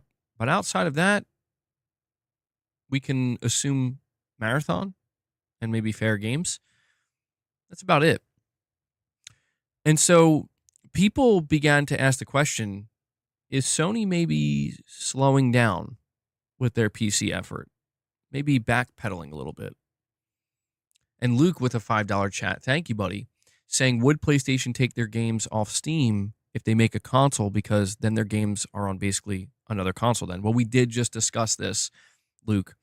I don't know if maybe you weren't in the stream. We had an extensive discussion about that exact question, probably like 30 to 40 minutes ago. I'll give you a very quick answer. There's a real chance. I can't tell you for sure. I think there's a real chance Sony would remove their games, but it ultimately comes down to how much of a threat they believe that is to their own console sales. If they believe the threat is minimal, they'll leave it. If they believe the threat is moderate to high, they may remove it. And Oliver, a member for 21 months, says, I'm very happy about the Days Gone remaster, but I only can upgrade for, 10 euros. I would love to support the game and buy it physical. Sometimes Sony makes it hard. Yeah, we're going to talk about Days Gone Remastered, Oliver. I have a couple things I want to talk about with that, but yes, I am very disappointed that Sony, as of right now, seems to have no interest in putting out a physical PS5 version of Days Gone Remastered. I do not understand why they're not willing to do this, considering they've been willing to do it for pretty much every other remaster and remake. But Oliver, stick around, because when we're done with this topic here, we're going to move on and talk about Days Gone Remastered, because I definitely have some things to discuss there. Leo Jimmy with a $20 super chat. Leo, thank you so much for that, buddy. You're saying, MBG money, PC ain't the answer. Those schmucks, bro just called PC gamers schmucks, don't buy PlayStation games. Compare all of the sales on the PC of PS games to PS games on PlayStation. The answer is new markets, China, Africa, places where markets are untapped. It's interesting you say this, Leo Jimmy, because I do see this is a shared sentiment. You are not the only one who feels this way about the way PC players engage and interact with PlayStation games. There are some incredibly die-hard PlayStation fans who genuinely believe that, and I'm just phrasing it kind of the way that they look at it, they don't believe that PC players deserve PlayStation games because they're not, they're not appreciative enough of them. Like they're not willing to support it in the same way that PlayStation players are. Um, when it comes to that, I try not to view it from that perspective because to me it's more about what the data, like I'm more data driven in this area. I'm more interested in the numbers because I feel like the numbers are all that really matter to Sony, right? There's no doubt that what you're saying is true, Leo. PlayStation games do significantly better on the PlayStation console than they do on PC. The only game where there's been an exception is Helldivers. And I think what that really means is that Sony has to evaluate every one of their games very carefully and determine, do we have a game in our lineup that would do okay on the console, but actually has potential to do even better on PC? Because when you look at Helldivers 2, that's exactly what that was. That game absolutely spoke directly to the PC market, more so than it did to the PS5 market. It still did well on the PS5, but I think you understand what I'm saying. And so I think what Sony really needs to do a better job at ultimately, or something they could consider doing a better job, trying to do a better job at, is really evaluating and locking down like what games do you have that are actually going to make an impact on PC? Because I don't know what Sony's expectations were for Spider-Man 2 on PC, but I can tell you that it didn't do that great. It got pirated a bunch. The numbers were not that great. Horizon Zero Dawn did better than Spider-Man 2. Um, and it did launch hot. It clearly wasn't ready to go. And so that was the quickest Sony put a new single player game onto PC. And so again, this has led people to evaluate the situation and come to the conclusion that it seems like Sony's maybe getting ready to back up, slow down and back up, because maybe they're not finding the type of growth or financial monetary success that they expected to find on PC. Now, I'm not convinced of this yet. Okay. I understand where people are getting, like, why they're coming to that conclusion, because it does seem like there are a couple things happening right now that point to that being the answer. But really, I think it's going to come down to, we have to see how many other PC games Sony announces over the course of 2025. Lost Soul aside, as far as I'm aware, was the only PC game that was announced at Sony State of Play, because it's the game is published by Sony, but it's not a first-party developer, and I guess the developer they want to make sure the game releases on PC. Sony has no problem with that. But there were no more PC ports announced from Sony. Days Gone Remastered, I don't think is coming out on PC, which is kind of strange because Horizon Zero Dawn Remastered did come out on PC. And yeah, there's Stellar Blade as well. I forgot about that one. So there are two. So yeah, actually, see, this is why I'm saying I'm not convinced. I'm not convinced, man. Stellar Blade and Lost Soul aside, these are two Sony published games that are coming to PC. And then, they may not be the same as games like Uncharted or Spider-Man or whatnot, or God of War, but I'm not convinced that Sony's going to be walking away from PC in the way that people believe they are. You know what I think Sony might end up doing? One of the more interesting takeaways from Sony's approach to PC that I think maybe goes overlooked is that there seems to be a type of correlation between the game that you're announcing is coming to PC, and the amount of time between that game's launch and its PC launch. Because I think about games like Horizon Zero Dawn. Now, Horizon Zero Dawn, that one did the best because it was the first one. God of War. God of War came out on PlayStation in 2018. I believe it came to PC in 2022.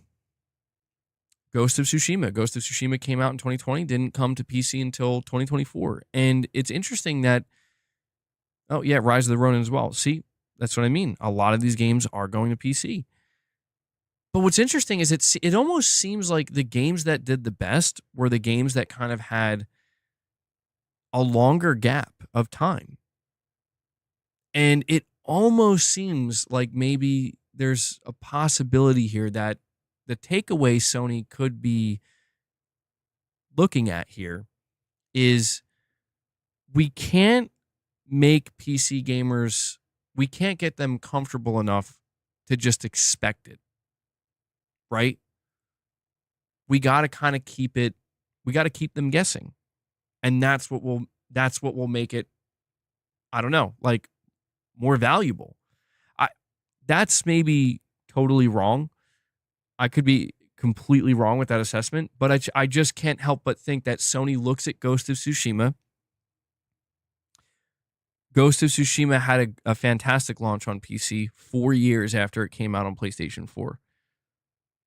And then they look at Spider-Man 2, which came to PC 15 months after PS5, and it did not do nearly as good, if I'm not mistaken. Maybe I should double check this. Hold on.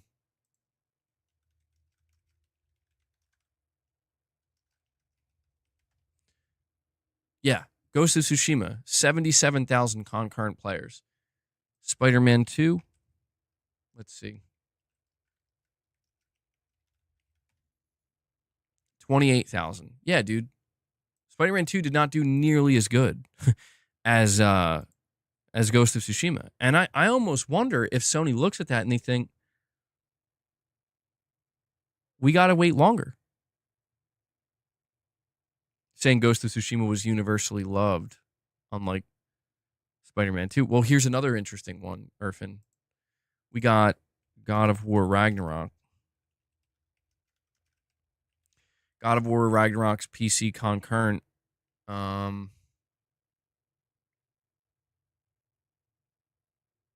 don't know why it's not showing up. Hold on.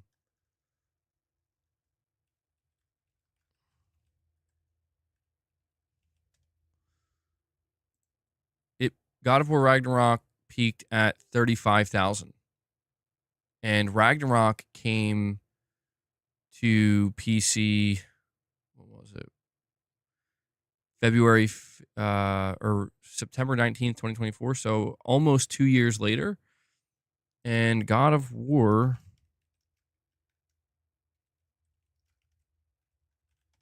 peaked at 73,000. And it came to PC like 4 years later. Dude, look, I'm not saying this is the conclusion that Sony's come to. I guess what I'm just saying is, I wonder if this is something they're kind of looking at where they're like, we just got to wait longer, dude. We got to wait longer. Days Gone did well. I think Days Gone did pretty decent. Yeah. I mean, because the truth is, Sony's trying to find a pattern here. They're trying to find a pattern. They're trying to figure out what works. Saying you can't compare sequels. Yeah, maybe that's the reason why. Maybe it's the sequels are just not doing as well. Which is interesting because the sequels on PlayStation seem to do very well, or either just as good or better. It is getting complicated. It's a complicated thing because Sony, they need to know what the right decision is here, because once if you do make that decision, we're going to go date with PC. You can't, I mean, you could undo that, but good luck, like it's really, like, truthfully speaking, it's just like a one-time thing. So I'm really not sure, man. If I was Sony, I wouldn't completely give up on PC, but I would I mean, I said this yesterday and I still stand by it. Like, if I was Sony, I would just keep doing what you're doing.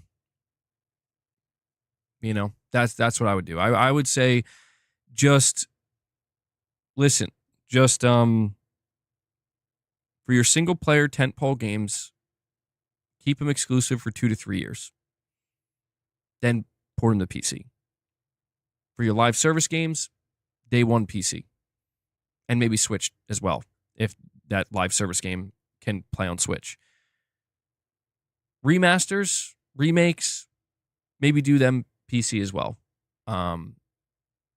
Maybe day one, I guess, depending on the type of remake, you know, like, and how you might want to leverage it. I just think that the strategy they have now is fine.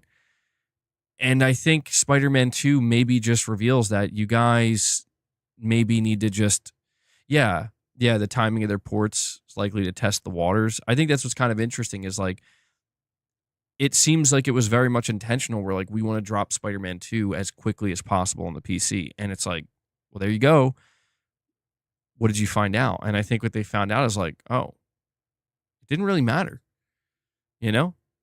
It didn't really matter. And so I think if anything, maybe the takeaway is like, yeah, just keep doing what you're doing, man. That's my guess, but it remains to be seen. Without day and date on PC, they're not going to sell well. I mean, that's the only thing that's left to test. And I suspect they'll try at least once. I suspect they'll try at least once to drop a game day and date on PC. Like, I'm really curious, man. I'm really curious if maybe they'll let Kojima do it. That would be very fascinating to watch. If, you know, this upcoming showcase for Death Stranding 2 on the beach on March 9th, it would be really interesting if he announces it's going to be launching on PC as well. I would be very interested to see what the impact would be. You know, like how many units does it sell on PC? It's launching day one on PS5. Sony would probably find that data extremely valuable, but there is an inherent risk with that. You know, because once you do it with one game, everybody's going to expect it. It's true. They did do that with Helldivers, but Helldivers is a completely different situation. Helldivers, it's not only is it a live service game, but it took off in a way that, you know, like Sony can't look at that and be like, wow, if we did this for every game, these are the type of results we're getting. No, you're not. Not even close. You think Sony's current roadmap isn't working for them? It's holding back real growth and progress? I don't know that I agree, man. I don't know that I agree. I think that Sony does believe that they can there are things they could do to accelerate growth, but the anchor is the console, dude. The anchor is the console, and it's the console player base, and they are afraid that as they try to go further out, they're gonna erode that anchor, dude. And they're afraid to do that. And you can't blame them, because if they did erode that anchor, and if they did ruin what they built up here, or they damaged it severely, they might not be able to get it back. And there's no guarantee that your pursuit of growth, you know, it might not work out the way you think. So it's a dangerous thing, man. And I've said this so many times, and I will continue to say it. I do not envy the individuals, you know. I do not envy the individuals that want to or have to make these decisions. The plastic box is becoming irrelevant. I mean, not in the way that you think. Truthfully, that plastic box, that's Sony's biggest moneymaker. That's PlayStation's biggest moneymaker, dude. I think people forget that. They really do. I think people are so eager to see a multi-platform open future where you don't like nobody has exclusives and you can play wherever you want, but I think that they completely overlook and forget the fact that, like, for Sony, that plastic box is literally why they're in the position they're in right now. Same thing with Nintendo. That plastic box handheld hybrid is the reason they're in the position they're in right now. And I think that when we evaluate this from a business standpoint, we have to keep in mind that they can't risk throwing that into the fire, man. They can't risk throwing that into the fire. They can risk some chip damage, and I think that's fine. They have to. It's okay if they risk taking some chip damage, because chip damage is just that. It's chip damage. You can recover from it. But they can't risk, shooting themselves in the foot, I guess I think that's a better way to maybe phrase it. This whole conversation is hilarious. How many people here are PC mains? Y'all, you are all talking like you know, and you don't. I've been PC main for 30 years, and you've missed the point by a mile. Well, what's the point then? Enlighten us. And I mean that. I'm serious. Like, if we've missed the point, what is the point? Because for me, the point in evaluating PlayStation, for me, the point is looking at their financials, looking at their bottom line, and trying to understand where they might go next, what decision they might make next based on that.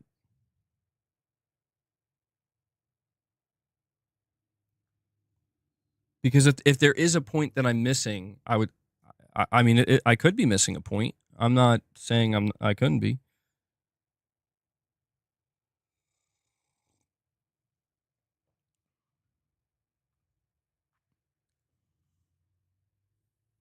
They need a price cut to hit 120, 150 million and a few exclusives. It's the biggest shock to me is the fact that the PS5 has not gotten a permanent price cut, and it's still very, very close to pacing with the PS4. But I agree. If they want to take it even further, Metal Gear 332 says, "Hey, MBG, sorry to be off topic. Can I have prayers in the chat for my mom? She's dying of cancer, and I don't know what to do or how to feel. I'm lost, man." Well, I'm so sorry to hear that, Metal Gear. Prayers in the chat for Metal Gear 332's mother. Hang in there, dude. I know it's hard. Stay strong. Stay as strong as you can. You don't know how to feel, just feel what you need to. Just allow whatever you're feeling to exist. It's the best thing you can do.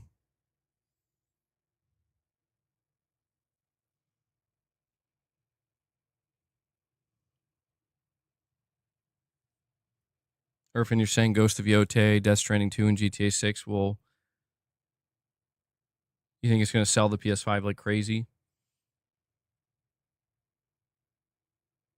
Well, that's reality, Monster Matt, you know? What can you do?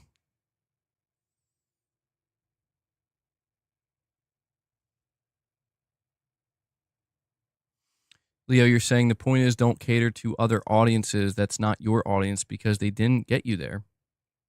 I can agree with that, mostly. You shouldn't cater to that. I think you should acknowledge them. And maybe do something for them. But I don't know if you should cater to them. I can agree with that. You're saying the reality is waiting longer will just make an old game older. People on PC won't pay full price for old games. But they do.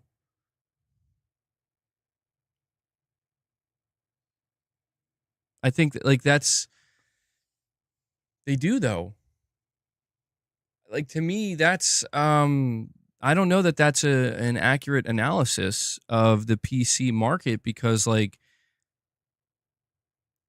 it kind of flies in the face of the data of, like, dude, PC players paid full price for Ghost of Tsushima. They paid full price for God of War 2018 when it came out. Like, they paid full price for these games. Now, maybe it was because they were kind of novel, but they still did.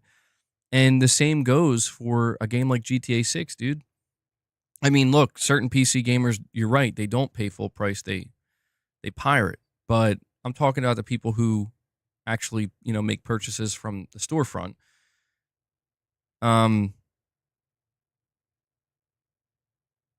But I mean, maybe there is a limit to that. Certainly. I think there is a limit to that. Listen, man, I don't know. I saw like this tweet pop up a couple weeks ago that said like 200,000 copies of Spider-Man 2 were pirated. And I'm like, there's no way that's true, right? Right? Like I mean, I feel like that's a lot. That was kind of crazy. It's more than that. It's way more than that. Oh, dude, that's wild. I mean, I don't yeah, I do wonder. I do wonder how Sony feels about that cuz that's a lot, dude. I don't even know where you find those numbers. That's just Pirate Bay. Devil Shooter says he pirates old stuff, not new stuff. That's crazy. It's easy to pirate. You just go to the website, download it, and follow a few instructions. I don't mean to laugh, but it's just like, geez. I didn't realize it was that simple.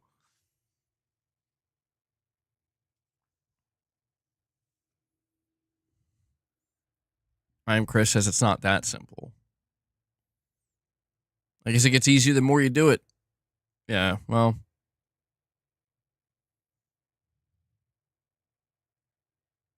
Saying if it comes to PC day one, there's hype for it. It's that simple. A game needs to be exceptional to do really well on PC. I can agree with that. I think in order for a game to do well on any platform, it has to be very good. I don't think games just get lucky. You know, a game like Helldivers 2, it didn't just get lucky. Like, it was a very good game. People picked up on that.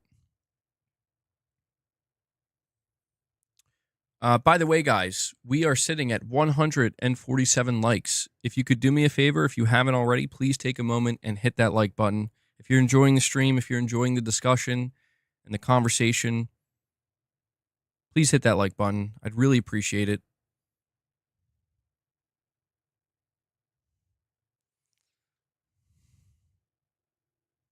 Bro, what kind of name is that?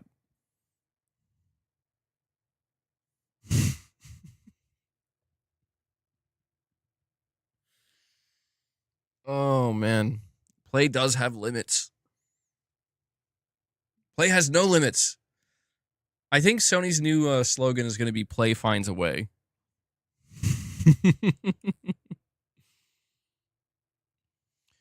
Rich Rod says, "Are you making me and Gaming Survivor mods yet?" Not yet. It's been pretty good so far. We've been good. That's Rich Rod's alt account. The timing is interesting. The timing is interesting.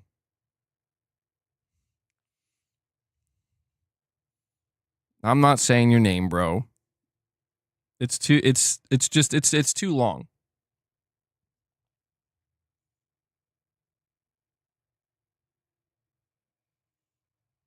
What did you miss? We talked about some interesting information that we were given by Shuhei Yoshida. We talked about an article regarding Xbox publishing more games on PlayStation 5 and how it's lacking context. Like, that kind of gotcha moment is lacking context. Then we've been talking a little bit about PC and trying to once again evaluate where Sony might be going, what they might choose to do. Unknown, that is true. That's one way he could make it happen.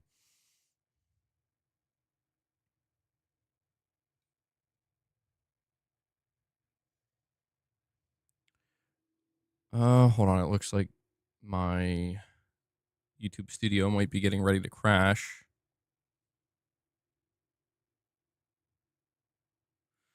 Shuhei got robbed. Poor Shu. No, he's happy, dude. He's had a really storied career. You know, I think he's happy to retire now and take it easy. He's earned it. Absolutely, he's earned it.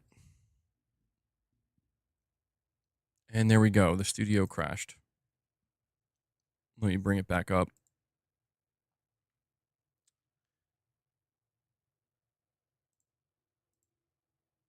All right. All right, guys.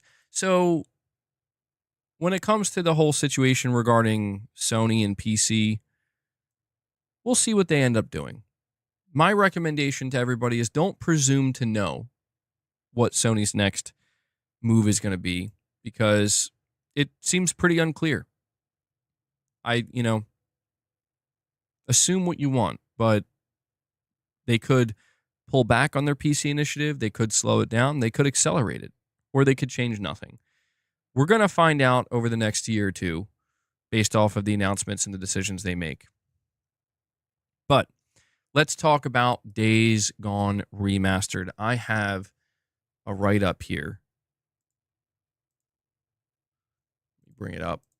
I have an article from Push Square that says, despite strong criticism, Days Gone PS5 is climbing up the PlayStation Store pre-order charts. The announcement of Days Gone Remastered may have received a brutal reaction from disgruntled PlayStation enthusiasts, but the release has rocketed up the PlayStation Store pre-order charts.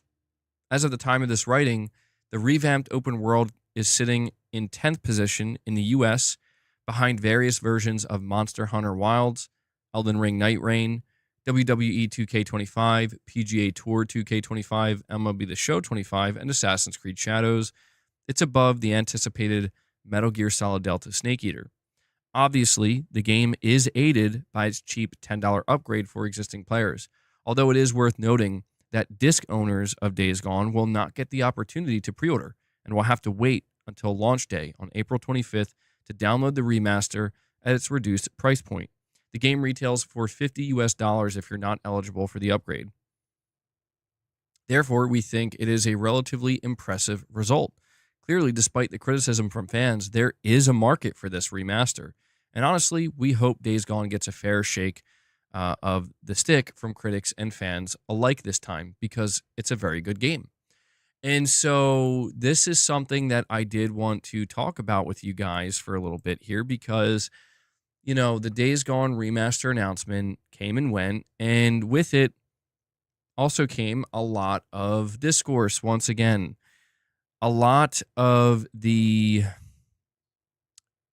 conversation surrounding Days Gone Remastered, kind of the usual, who wants this? Remaster Station 5, Sony, stop making so many remasters. Nobody's going to buy this. Nobody's interested in this. Make new games, etc. And I get it. I do think that maybe it's a bit extreme with some of the remasters and the remakes. Certainly. Yeah, what's up, Corey? Welcome back, bro. PC already has the remaster, but you could say that about Horizon Zero Dawn as well, and they still released Horizon Zero Dawn remastered on PC. Capono says it's $10. What's the issue? No, I agree. I don't. The fact that there's a $10 upgrade path to me signals that there really isn't an issue. I don't have any problem with that. I find it surprising that people have a problem with that. Rich Rod 908, a member for 19 months. Oh, this is interesting. A normal chat from Rich Rod. He says, I am proposing a trade. Kojima Productions for id Software. PlayStation Doom exclusive, and Xbox has Walking Simulator 2. Don't forget to vote me and GS for mod. Well, I can assure you, Rich Rod, you're not getting my vote after a chat like that, my friend. How dare you? No, I wouldn't want to make that trade. I like what I'm seeing of Doom, but no, dude, I absolutely want Death Stranding 2 on the beach. But that's okay, Everybody has their different opinions on these games. Rich Rod, I appreciate the fact that there was no violence in that message, though. I think he's finally getting there, guys. Slowly but surely, we're getting him there. But I want to highlight a couple of things that I found. I was on the PS5 subreddit, and there was a write-up, or they highlighted this write-up on the PS5 subreddit. Days Gone Remaster pre-orders are already charting on the PlayStation Store, and it's just interesting to see what some people were saying. Somebody said this again proves that gamers are not a hive mind who all play the same games. No one cares that you don't need to pre-order. People will always spend their money on what they like. Somebody else says, remember when they announced the PlayStation Portal and it was the laughing stock online? Now it's what? PlayStation's best-selling accessory? I think it even outsold the Xbox console, which is nuts. And then somebody else says, it also shows how insignificant Reddit/internet gaming hive mind is compared to the grand scheme of gamers. Reddit and YouTube comments on this remaster, quote, why does this need an upgrade? It's pointless. No one is going to buy this. End quote. Reality, excellent pre-orders. It's the same with Assassin's Creed Shadows. Reddit and YouTube comments. This game is the death of Ubisoft. No one is going to buy this. Reality, excellent pre-orders. The vast majority of gamers do not participate in gaming discussions online. Internet consensus is not indicative of gamers as a whole. For some reason, so much of current discussion forums these days just feed off of negativity and wanting games or developers to fail. The reality is that the majority of gamers are not so negative about everything and just buy games to have fun. Somebody else says, and people wonder why they keep doing it. PlayStation remasters sell a crap load than a brand new game. Deal with it. Somebody also says it's a good way to keep teams busy when the studio is at a part of development on another title that doesn't require everyone to work on it or use small studios or get people familiar with the process. And so I just think this is, this stuff is worth highlighting because it's like, listen, man, I always try to tell people that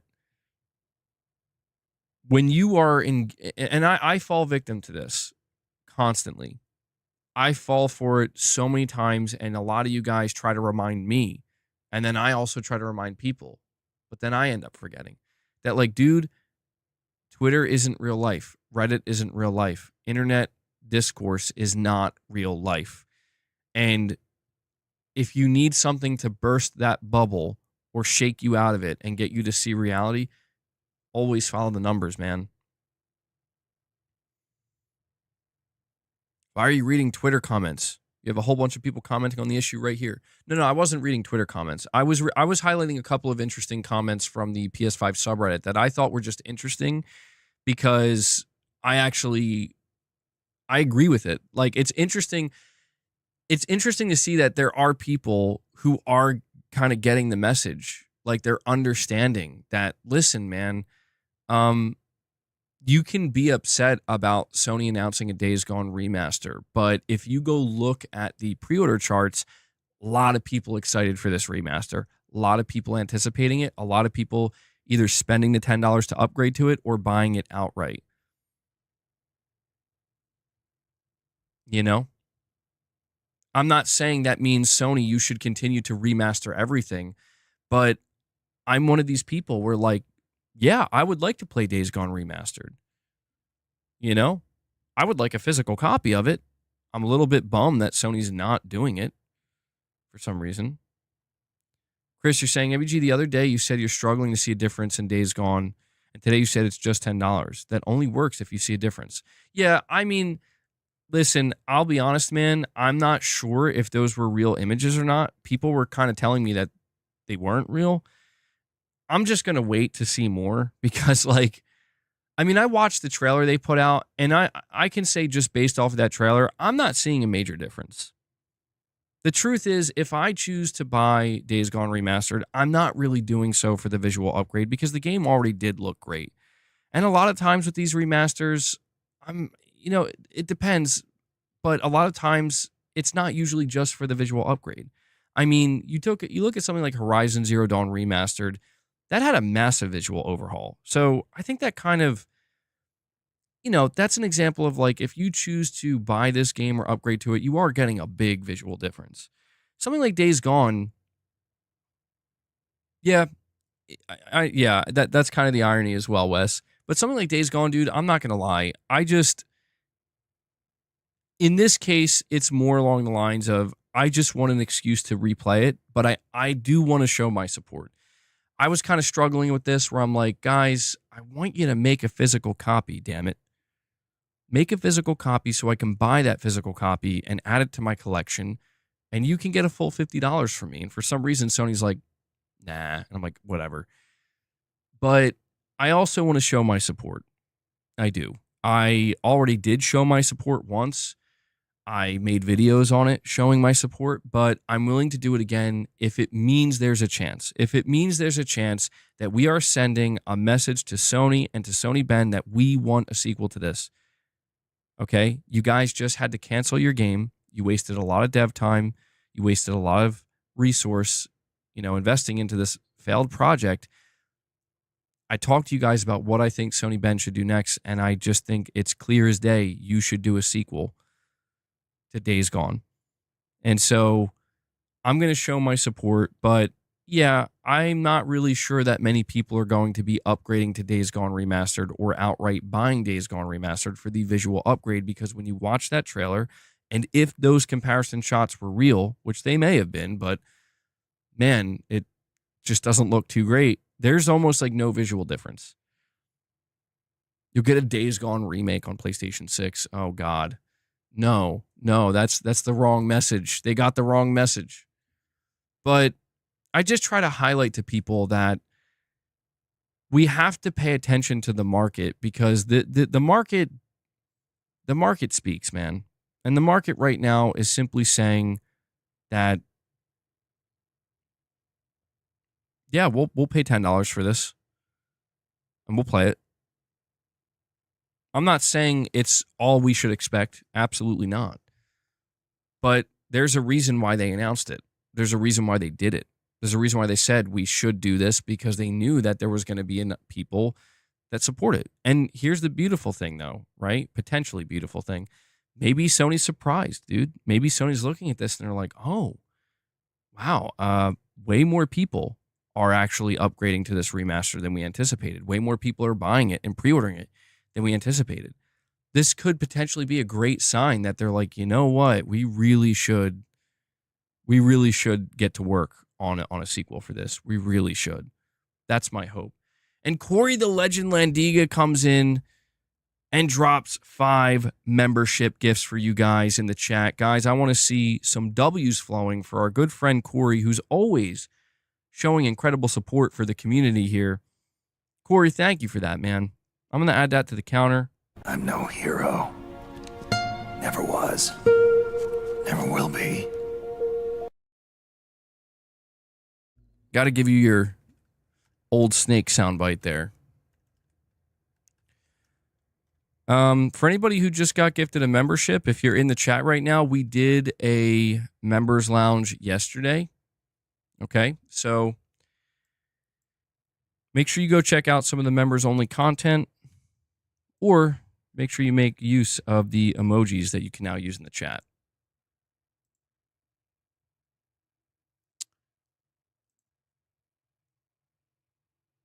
We didn't want a Days Gone remaster, MBG. We wanted Days Gone 2. I agree. I absolutely agree with that. I think right now we should be looking at a Days Gone 2 instead of a Days Gone remastered. That's what we would be looking at. But one of the complicated things about the situation with Sony Bend is apparently not. There was some internal strife where a lot of the developers, a large portion of the team that worked on Days Gone, did not want to do a sequel, and the studio was having trouble agreeing on what they wanted to do next. Now, a lot of people, or at least the heads of Sony Bend, obviously did want to make a sequel. Corey with the boss emote. Respect these. Respect it. Guys, Corey set you up for the 20 bomb. I know somebody here can drop a 20 bomb and get boss his treats.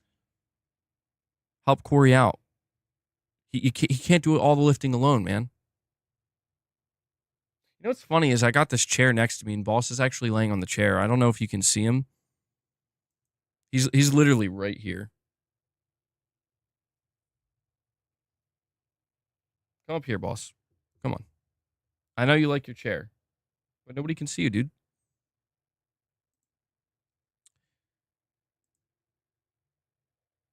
A Days Gone remaster before Bloodborne remaster is crazy. I agree. Yeah, I agree. But I think that I think there's something going on with Bloodborne, man. Like, I think it's pretty clear why. I think it's pretty clear, not why, but clear that there's something surrounding Bloodborne that Sony, there's a reason why they're not doing anything with it, or they can't do anything with it. One or the other. It's one or the other. And Hellbound 1981, he answers the call. Hellbound 1981 comes in and drops 5 more memberships for you guys. He's helping Corey out, getting us up to 10 members on the day. Hellbound, what soundbite would you like, man? I feel like you like the Arnold soundbite, but I figured I'd ask. Really appreciate that, dude. And if you guys haven't, please take a moment and hit that like button. If you're enjoying the stream, if you've been enjoying the conversation, you want Arnold? All right, Arnold it is. This one's for you, Hellbound.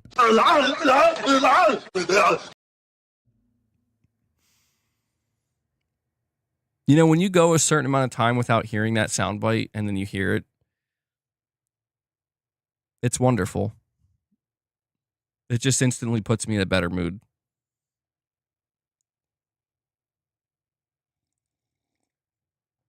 People who love cats are the best. Cats are the best, dude. We love cats. And Matt Fu comes in. Matt Fu coming in out of nowhere, dropping another 5 membership gifts for you guys.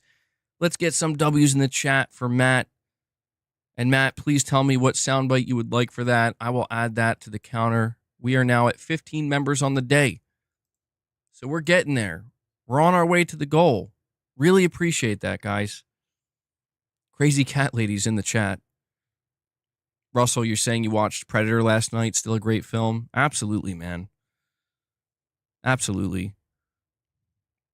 You want Mark Cerny? Hold on. Give me one moment to make that a reality for you, Matt. And Titus Crow, bro, Titus Crow, he's keeping the member train going by dropping another 5 membership gifts. 5 more gifted from Titus, bro.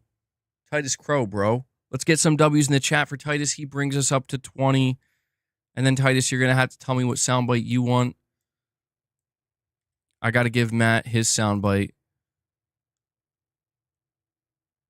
Do I still have the Mark Cerny? Is that what you think? That's exactly. It doesn't matter what you think. Okay, so hold on. I have a little bit of a mix-up here. Titus says he wants something by Arnold. Let me see what I can do for you guys really quickly. So let me actually bring up all my sound bites here. 5 more, boss. We just need 5 more and we'll feed you. Hang tight. See, I told you he was over here. He's like, is it time? Is it time for the treats? No. Don't chew that. Where? Here we go. Okay, so Matt wants Mark Cerny. Easy there, buddy. Why can't I find it? Matt, I'm sorry, dude. I'm having trouble finding Mark. Uh-oh. Guys, we might have an emergency. I can't find the Mark Cerny soundbite. I'm not panicking, you're panicking. How is this possible? Matt's like, no, we need the Cerny. Maybe I can, hold on. Maybe I can just, I'll do something on the fly for you, Matt. I'll try to make something happen for you. Well, first, Titus, this one's for you, bro.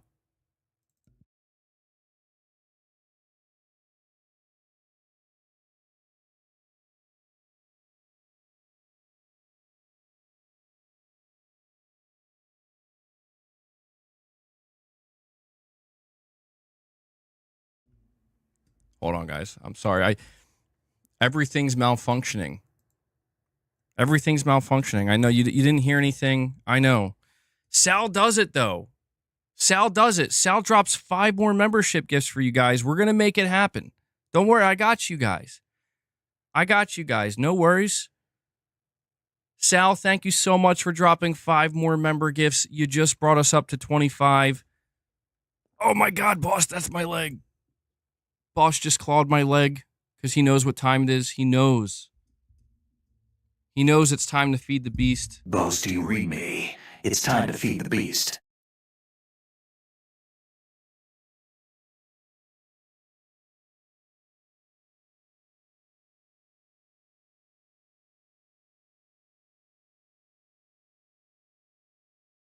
Thank you guys so much. Boss thanks you. He's going to be very happy now. Really appreciate that, guys. Very quickly, we just climbed up that ladder and got to 25 members. Really appreciate it. Community effort here. And Luna is now here too because she heard the treats. So when boss is done, I'll give her some as well. All right, let me play this sound for you. Hold on.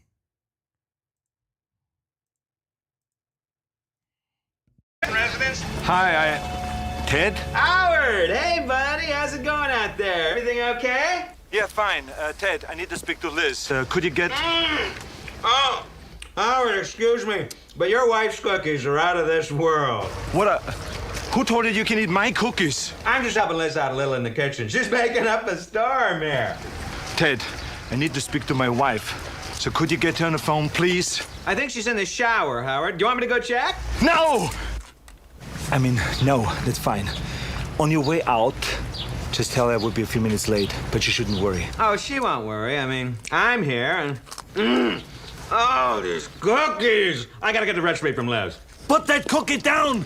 Now!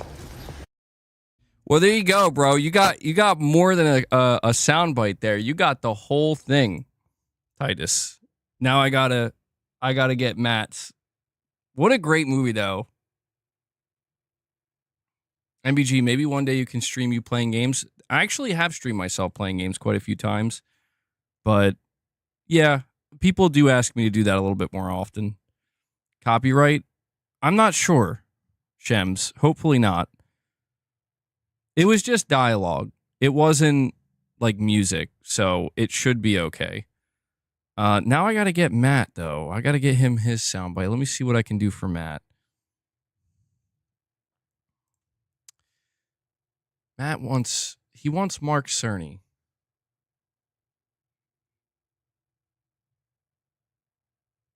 I don't know why. Dude, for some reason, I can't find Mark Cerny anywhere. Matt, we might have to just do something else for you, bro. I'm sorry. I accidentally replaced the Mark Cerny soundbite, and like I cannot find it. I don't know if it's lost in a different file somewhere or if I accidentally deleted it. Sekiro playthroughs are fun to watch. Yeah, I bet they are, Corey. I bet they are. You would like that, wouldn't you? Here we go, Matt. In fact, the transistor count for a PlayStation 5 CU is 62% larger than the transistor count for a PlayStation 4 CU. Second, the PlayStation 5 GPU is backwards compatible with PlayStation 4. What does that mean? One way you can achieve backwards compatibility is to put the previous console's chipset in the new console, like we did. Well, there you go. An extended. That one's for you, Matt. I got you some Mark Cerny. It's the best I could do. He sounds like the ghost from Mike Tyson's Mysteries. Wasn't that like a cartoon? You're welcome, Matt. Thank you. Thank you for dropping membership gifts and supporting the channel. Now, Sal, I know you're here, Sal. What soundbite would you like, Sal? If there's any at all. We're getting a C3PO one. Well, at this point, I've like run out of like keys to program sound bites to. So it's kind of like I'm just looking stuff up now and playing random stuff. Dana Carvey. Shems wants a fart. Shems, drop 5 membership gifts and I'll get you that fart soundbite. But thank you guys. I really do appreciate the support. Sal says, I'm going to let someone in the chat pick for me. All right. Furious Legacy Gaming says, breaking news. Marvel Rivals director and entire team just got laid off. My thoughts are, what? How? Isn't that game doing incredibly well? I'll have to look into this. Yeah, I mean, maybe I'm getting baited. I feel like that would be a really random thing to make up, though. Layoffs everywhere. Press key plus other key equals times 2 keys. You can program the sound bites. Oh. I didn't think about that, Titus. I might have to look into that. Yeah, I'm going to have to start memorizing all this, though. It just recently happened. All right. Wow. That's crazy. I think what's crazy about that is like that game is doing incredibly well. Why would they do that?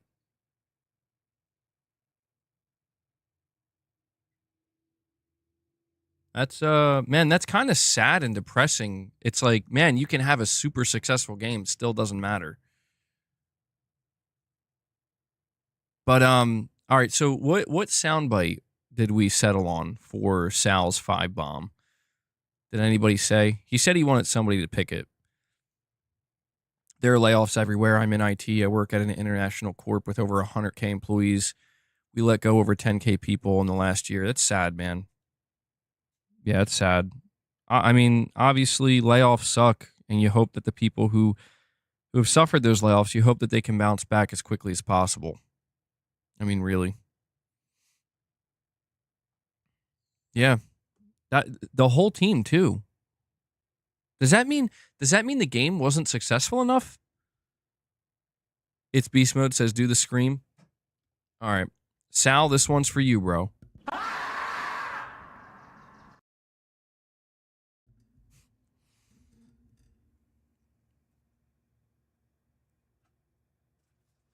Luna, you want some? Come on.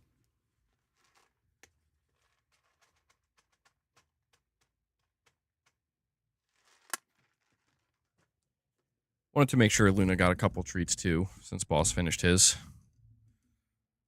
$20 could be Mrs. MBG saying skibbity riz. Well, she is here in the room right now, and she said it's doable. You don't want meow, meow, meow? That would be so funny. I don't know that I could have good conversations, though, if every time somebody got like a $20 super chat, you hear that. Maybe I should, though. I don't know. Maybe I should. All right, let me go look into this Marvel Rivals situation. Let's go see what's going on here.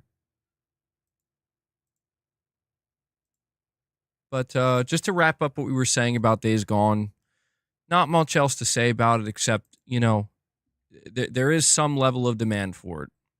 There's some level of demand for Days Gone Remastered, and the proof is that people are pre-ordering it, man. So, all right. Marvel Rivals. Let me see here. Hold on.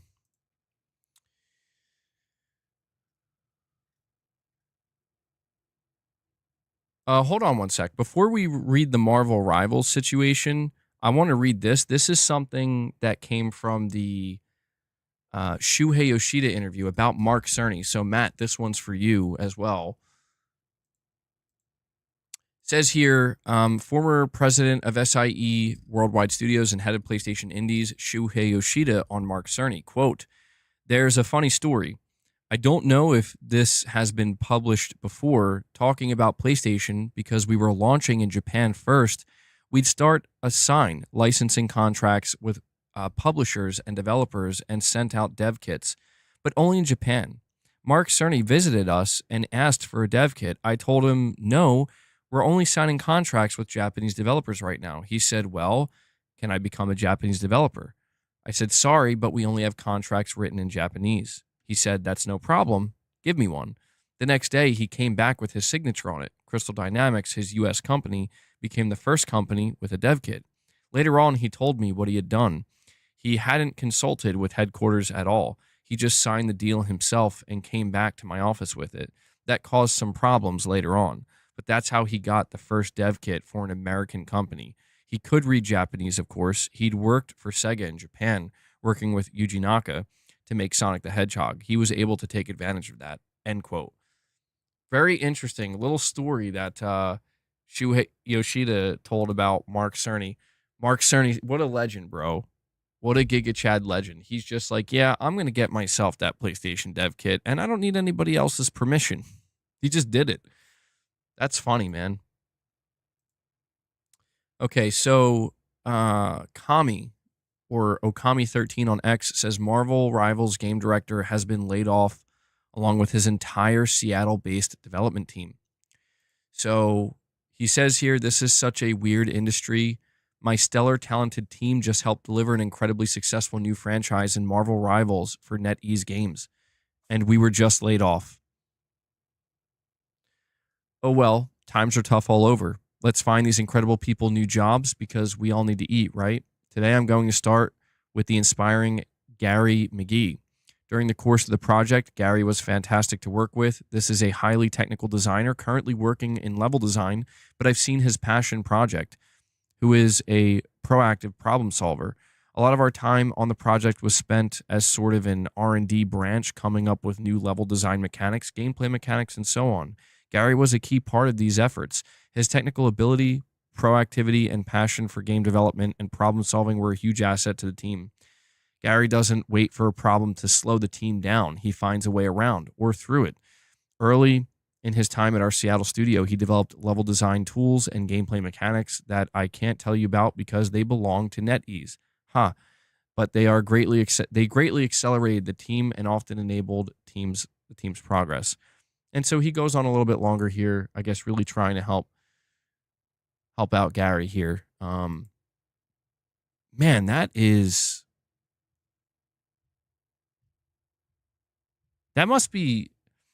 to be pretty devastating, right? Like, I mean, don't get me wrong.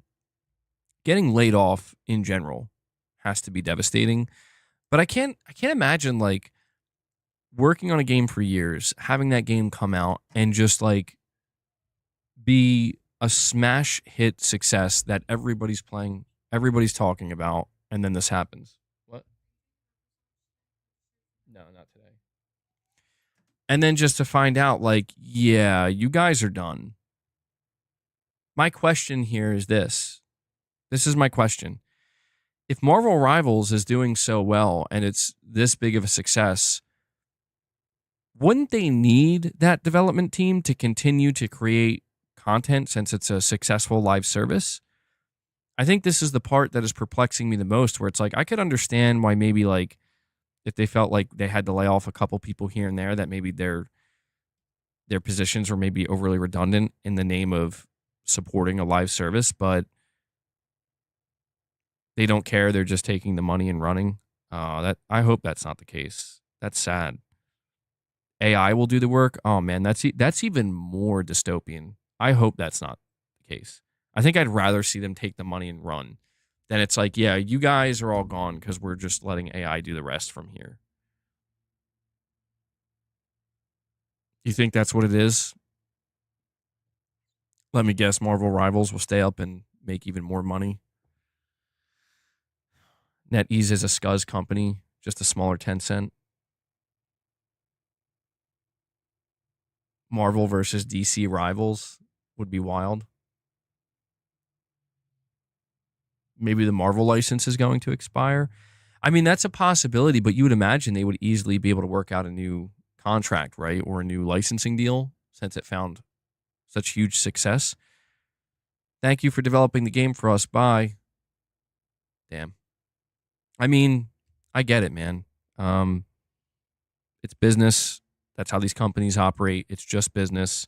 It's not personal, but it just doesn't make any sense to me.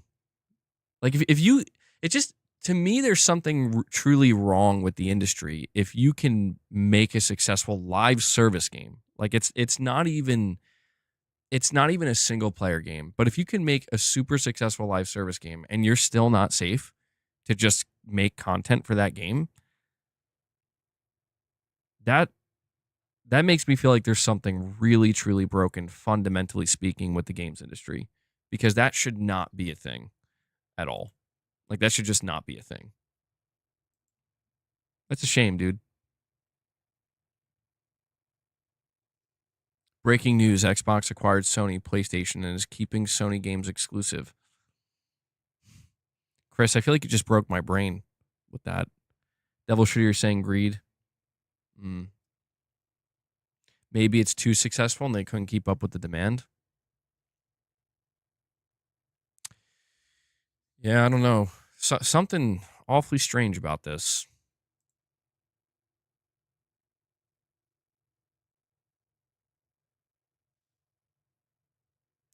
I'm trying to see if there's any more.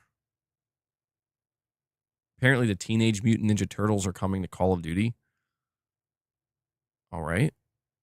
That's something, I guess. Yeah, I'm not really seeing much else pop up about this. Oh, that's interesting. There's a new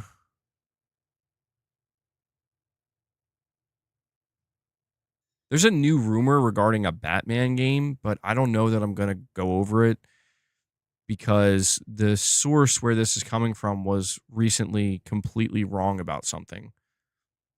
It's the same source that told us there was going to be a God of War collection. Unless that's going to get announced next month and they turn out to be correct, but as of right now, it didn't show up at the State of Play. I think they were wrong. So I don't know that I'm going to trust that rumor.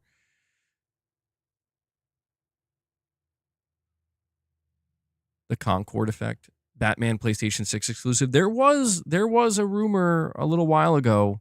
I think it was last year, actually. There was a rumor that apparently Sony was trying to lock down a new Batman game that's in development at Rocksteady as a console exclusive. I mean, it'll probably be a long time before we find out, if there's any truth to that. Huh. All right. Well,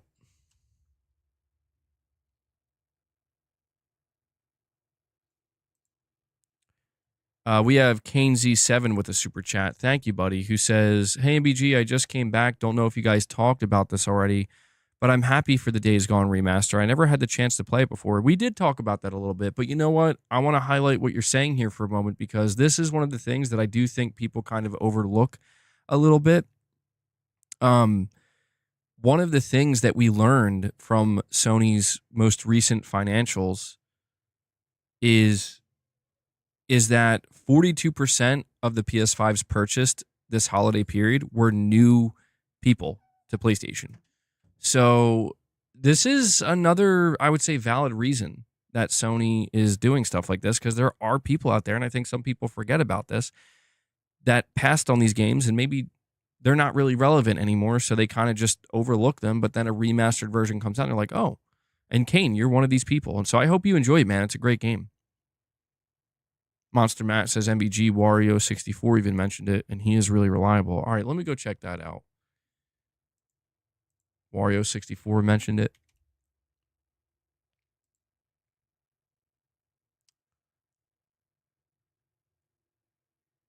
All right, let me see. Heading over to Wario 64.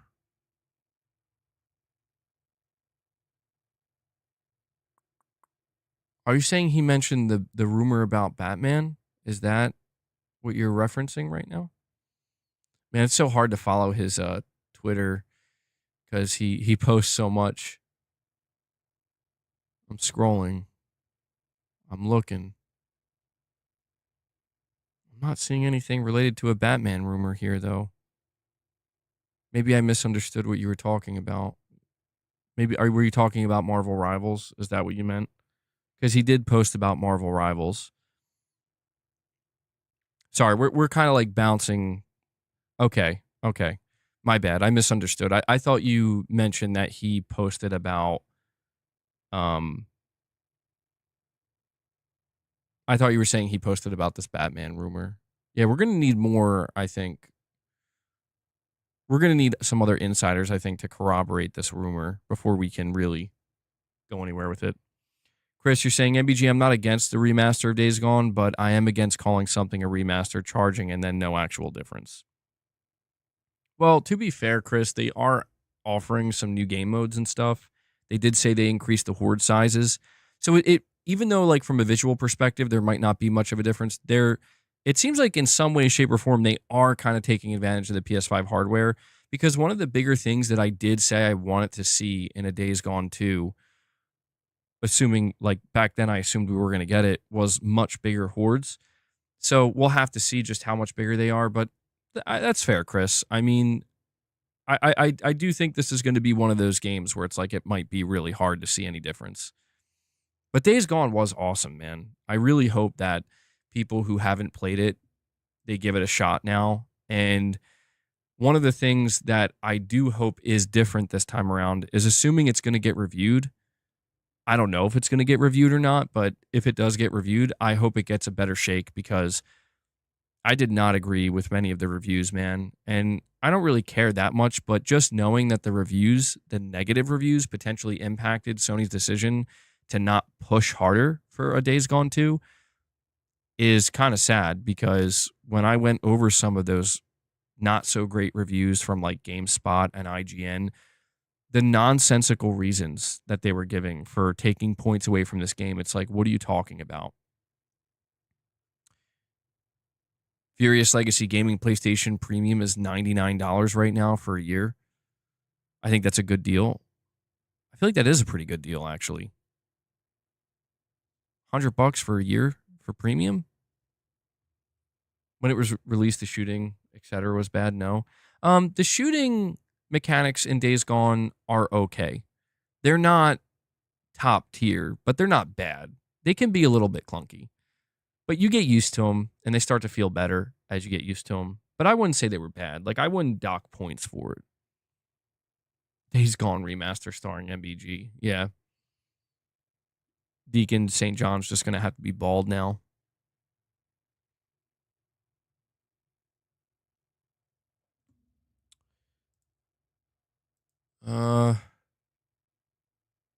Guys, we're sitting at 180 likes on the stream.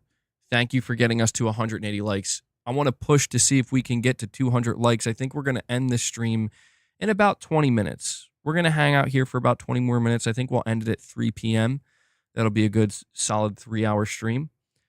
So a couple things I'll say. Hit that like button. Let's see if we can get to 200 likes. If you want to drop any more support, you got about 20 more minutes. If you want to drop any more member gifts, if you want to become a member, if you want to drop any super chats or direct donations, we'll do like a 20-minute last call. I don't think I give enough time to do that. I always like say that like 2 or 5 minutes prior. So just giving everybody a heads up. MBG Jack Burrows, level designer for Marvel Rivals, is now looking for a new role that's coming from him himself. So sad. It is, yeah. Disappointing, man. No members lounge today, 223 Gaming. So the way we're going to do it, we're going to do 2 members lounges a week and 1 morning with the misses. So the members lounges are every Monday and Wednesday, and the morning with the misses is Friday morning, okay? That's kind of how we're going to do it. But I did do a members lounge yesterday. It was about 2 hours long. So if you didn't tune into that, go check it out. I find it better to do, I got a schedule now. I think this is one I can really stick with, and I think it's going to be better for the members content. So there obviously could be some fluctuations in the schedule. as you know, but that's generally what I'm shooting for. I found that doing two members lounges with, that I think we spend more time in the lounge at one time. Doing 2 a week rather than like 4 kind of like hour long members lounges, I think yields better results. What's the schedule? Members lounges on Monday and Wednesday after the regular streams, and then Morning with the Misses on Friday morning at 10 a.m. As of right now, that's the schedule. Now that's not counting, that's members only content. The regular content, videos, streams, 4 or 5, sometimes 6 days a week. I remember the last summer you did one every day. That's crazy. MBG, appreciate you though. Well, thank you. I appreciate you guys too. Yeah, it was a little bit too much. I think I overdid it. How about this? New Metal Gear Solid title, emphasizing the usefulness of stealth tactics and devising new ones. I mean, I always want more Metal Gear Solid. I think what we're going to get from Konami, truthfully, when it comes to Metal Gear Solid is for a long time, for like the next maybe 10 years, which it's a long time. Maybe it'll be less than 10 years, but I think we're going to just see every mainline game remastered. Like I think we're going to see a Metal Gear Solid 1 remake, a Metal Gear Solid 2 remake. We're getting a Metal Gear Solid 3 remake. Then they're going to remake MGS4. And then by that time, we're probably looking at the PlayStation 7. So we're probably going to get a Metal Gear Solid 5 PlayStation 7 remake. And maybe then, Kojima might not even be around anymore, bro. Like, not to be dark about it, but it's like, maybe then we get a Metal Gear Solid 6. I don't know. Yeah, I don't know. Here's what I think is most likely to happen in terms of new Metal Gear Solid content that's not remade or remastered. Something relating to Metal Gear Online. I think it's more likely that Konami might try to make a play to revive Metal Gear Online in a more meaningful way, and I think they might have a little bit more wiggle room to kind of do what they want and not necessarily be so afraid of the fans' ire at trying to make a Metal Gear Solid 6. Metal Gear Solid 50th year PS9 collection. Hell yeah, dude. They're remastering because nobody is brave enough to write those stories anymore, fearing for backlash, etc. Yeah, you're probably right, dude. You're probably right. Chris, you're saying, MBG, I was watching Colin's thoughts on remasters, and I agree with him that Sony doesn't even need to remake their old games. Just make them accessible on modern hardware and use that data to see sales. Yeah, that's a pretty good idea. I think Sony is slowly working towards that, but I feel like PlayStation Plus Premium maybe complicates it a little bit. But I'm not really sure when it comes to Sony reviving older games or franchises. Not entirely sure what exactly they're thinking of bringing back. There was that rumor that apparently they're already working on bringing back some, as they call it, deep cut franchises. We know they're doing that. We know they're trying to be a little bit more appealing to a younger audience. They're trying to make more family-friendly games. So, we're seeing them do some stuff with Ape Escape. Sly Cooper, maybe. I mean, they have quite a bit to choose from. I just don't think it's going to be stuff like Resistance or SOCOM, or Infamous. I don't think we're going to get stuff like that, unfortunately. I think that makes some people sad. I'm not saying Sony will never do something with them again. I just think right now, like, that's not necessarily what they're in the process of bringing back or reviving. He made a point that needs to be fixed by Sony. They won't give us the good classic games, but on PlayStation Plus, there's Ape Escape, PS1, and PSP, and both are the same game. Why are they adding that, LOL? Yeah, that's kind of strange. I'm not sure. Sometimes Sony does strange things, and there's like no explanation for it. Have I played Infamous? I played Infamous Second Son, and I really liked it. I did not play the original Infamous games. A lot of people told me that I should at some point. I don't know that I'm going to go back and do that, but I did play Second Son and I really enjoyed it, dude. I'm like, this game's great. So I would be very open to.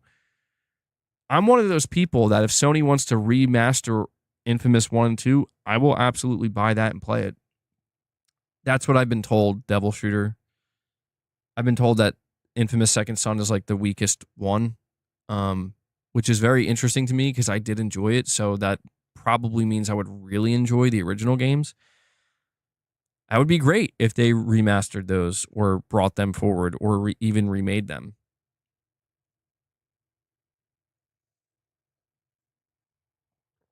You love the first Infamous, Shems, but you think it aged badly? Yeah, I mean, one of the things that I really enjoyed the most about Second Son, and I don't know if this applies to the first two Infamous games, is acquiring new abilities. I remember like getting the neon ability. I'm like, this is sick. It was a really solid game, dude. Infamous Second Son, shout out to that game. That was a fun game.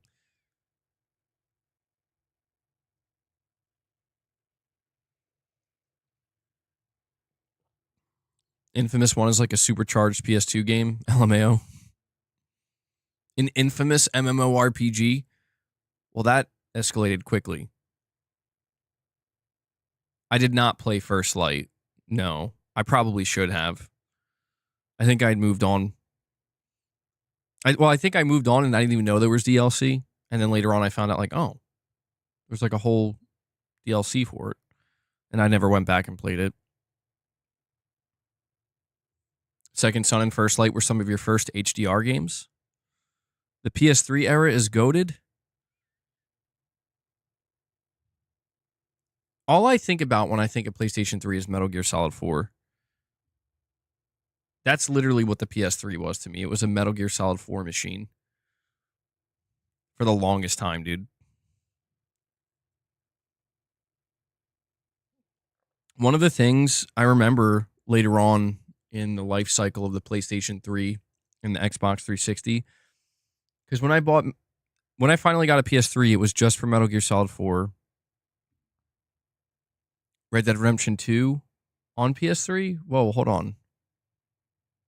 Something doesn't sound quite right there. But I was going to say that, like, one of the things I tried, I remember there was a period in time, dude, like, the PS3 was just for Metal Gear Solid 4, and at one point, I was like, maybe I could try to get more deeply invested in the PS3, and I was playing Call of Duty at that time. I think it was Call of Duty Black Ops 2? I think. I think it might have been Black Ops 2. I could be wrong about that because it's all kind of a blur at this point. But one of the things I specifically remember is like how much worse it looked on the PS3 compared to the 3. Like, I actually couldn't believe it. I'm like, dude, this game looks way better on the 360. Like, significantly better. It kind of looks bad on the PS3. And I remember looking into this and I kind of learned, like, ports for PS3 were just not very good. Some of them were, but a lot of them were like, they just looked worse because developers just had a harder time optimizing for the PS3. And like almost every multi-plat game looked better on the 360. And keep in mind, I was playing on the 360 for the longest time, not even aware of this. But I was like, man, that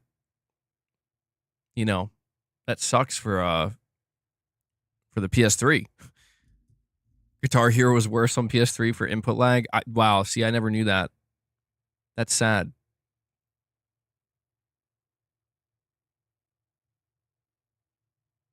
World at War, Black Ops 1 and 2, Modern Warfare. Dude, see, this is why, like, I know a lot of people don't like Call of Duty, or like, especially, people. We talk a lot about single player games and PlayStation Studios games, but I've always been a Call of Duty fan. Dude, I'm not kidding. I've been playing Call of Duty since the first Call of Duty. I think on PS2. Yeah, I'm not saying I played Call of Duty 1, 2, and 3 like adamantly, but I played those games. Like I experienced them. And I remember when I saw Modern Warfare 4, dude, and I think this was around the time the 360 was coming out. Or it was a little bit after I think it was around the time I got a 360. And I remember seeing like a E3 demo of Modern Warfare 4, and I was like, what? I remember showing my dad. My dad was in the military, and I was like, Dad, you gotta see this shit. And oh, and you know what? That just reminded me, thinking of my father. Apparently, guys, help me out here if you can. Black Hawk Down. So there's the new Delta Force game coming out.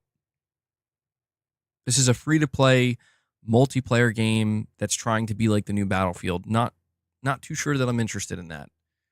However, they did say there's a DLC they're releasing, Black Hawk Down. It's basically like a single-player game. And it's apparently coming out in 3 days. But there's no information. Like, they're not saying how much it's going to be, what platforms it's launching on. But this is something I'm highly, highly interested in. I played the original Black Hawk Down game. And it was really fun. And I watched the movie. Was it a Ridley Scott film, I think? And my father was really into it. He was the one who introduced me to that movie. Maybe I was a little bit too young at the time, but I'm super interested in this. Like, I guess they kind of remade the game, like the single player aspect. And I remember seeing a trailer for it, and it looked really good. So I'm just a little confused as to like what the rollout of this is going to be like. Is it even releasing? Because it's scheduled to come out February 21st. You know what? Let me look it up. Sometimes when I'm talking to the chat, I forget that I have access to the internet here. Let me see. We'll do Delta Force Black Hawk Down campaign. Let's see. Is there any news? What's the latest news on this?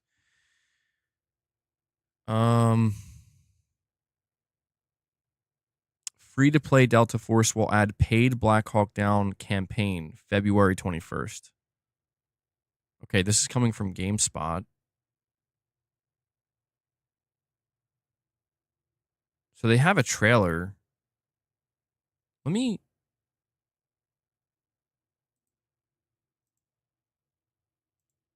Hold on. Oops.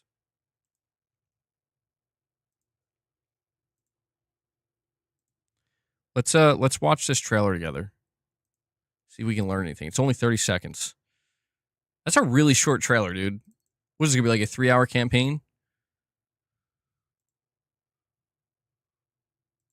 Hold on.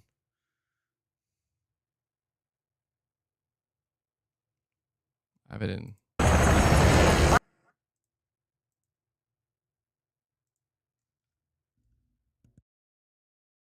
I'm just gonna let it block my face for a minute here.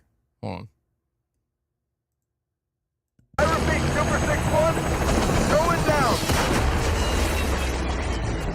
We got a Black Hawk Down. We got a Black Hawk Down. 1 minute, entry on control territory. Roger.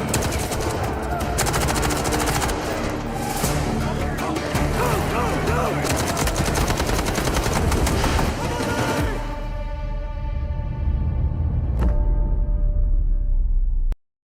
Oh my god, it's not coming, dude. It's not coming to PlayStation.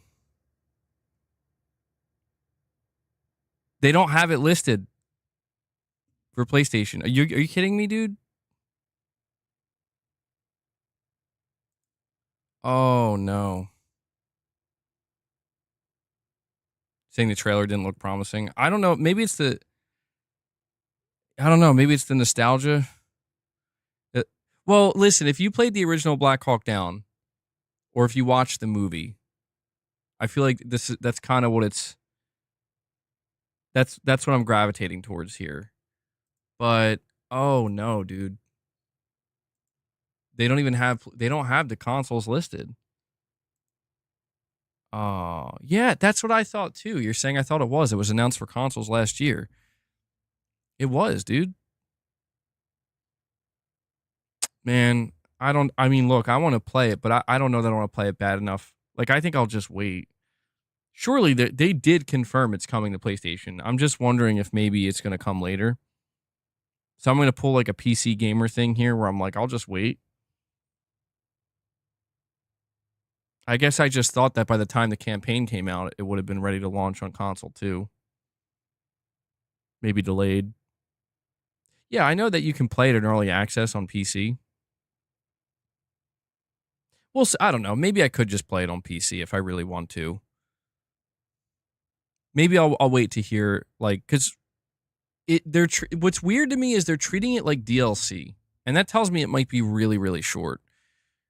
You know, they're not using it as like a selling point for the game itself. Clip them. What, you too good to buy a game on PC? No. Listen. I'm not saying I'm not against it to a point where it's like, if that's my only way to play a game, I'm not going to play it.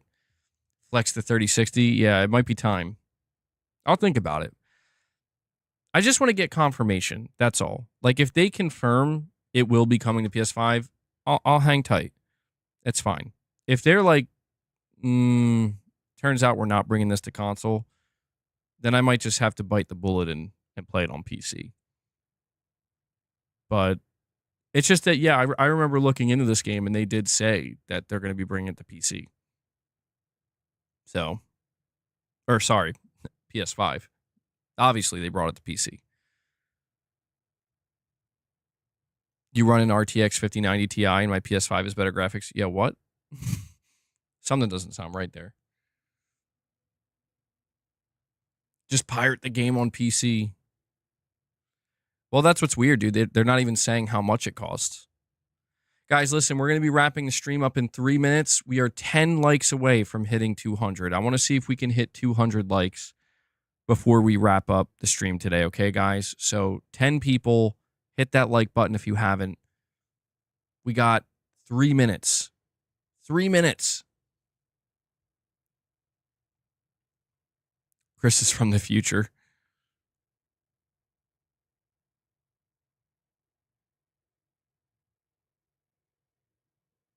Monster Matt says, MBG, I love y'all. Happy gaming today.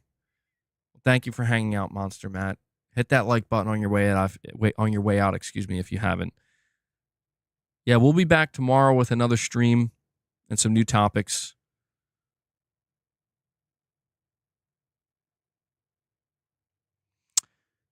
Let me see here. All right, Mental. Thanks for hanging out. Yeah, it was a good stream. I think we had some good conversations. No rants, no rants. It's okay. Not every stream has to be a rant. High blood pressure, rant-driven experience. I do enjoy talking games with you guys. I do enjoy analyzing a little bit more deeply, a little bit more calmly. You need a rant next stream? I can't just keep doling out the rants. There's got to be a good reason. There's got to be a good reason to rant. If I just start ranting for rant's sake, then what's the point, right? But I did have a good time talking with you guys. We covered all the topics that I wanted to go over today. I did put out a video earlier, a news video. If you were here for the whole stream, you might not have to watch that video because we covered most of the topics, but there's a couple of other ones in there that I didn't cover in the stream. So if you didn't check out that video, please go look. Don't look at it, watch it. Don't just stare at it. Make sure you watch it. But yeah, guys, this is where I'm going to wrap up the stream. Thank you guys so much for joining me today and for showing support. We did a members lounge yesterday, like I said. So if you are a member or if you got gifted a membership today or if you became a member, feel free to go check that out when you're finished here. I did put out a video earlier. You can go check that out. A big shout out to everybody who dropped membership gifts today. We did hit our goal of trying to hit 25 members. So thank you so much for that. Anybody who dropped a super chat, thank you for the direct support. You guys are the sponsors of the channel, okay? This channel has remained sponsorship free. which makes things easier for me and hopefully better for you guys too. And that is because of those of you who are generous enough to support the channel directly. So thank you so much for that. And we will be back here tomorrow with another stream and some new topics. And I also want to make sure to give a shout out to Devil Shooter. He does the timestamps for the streams. So if you guys see him in the comments, show Devil Shooter some love, give him some thanks. I know he appreciates it. We very much appreciate what he does for the community here. And yeah, the only other thing I'll say is as you're heading out, if you didn't, make sure you hit that like button. And that does it. So guys, please enjoy the rest of your day, evening, or night. And I will be back here tomorrow. So until then, take care, everyone.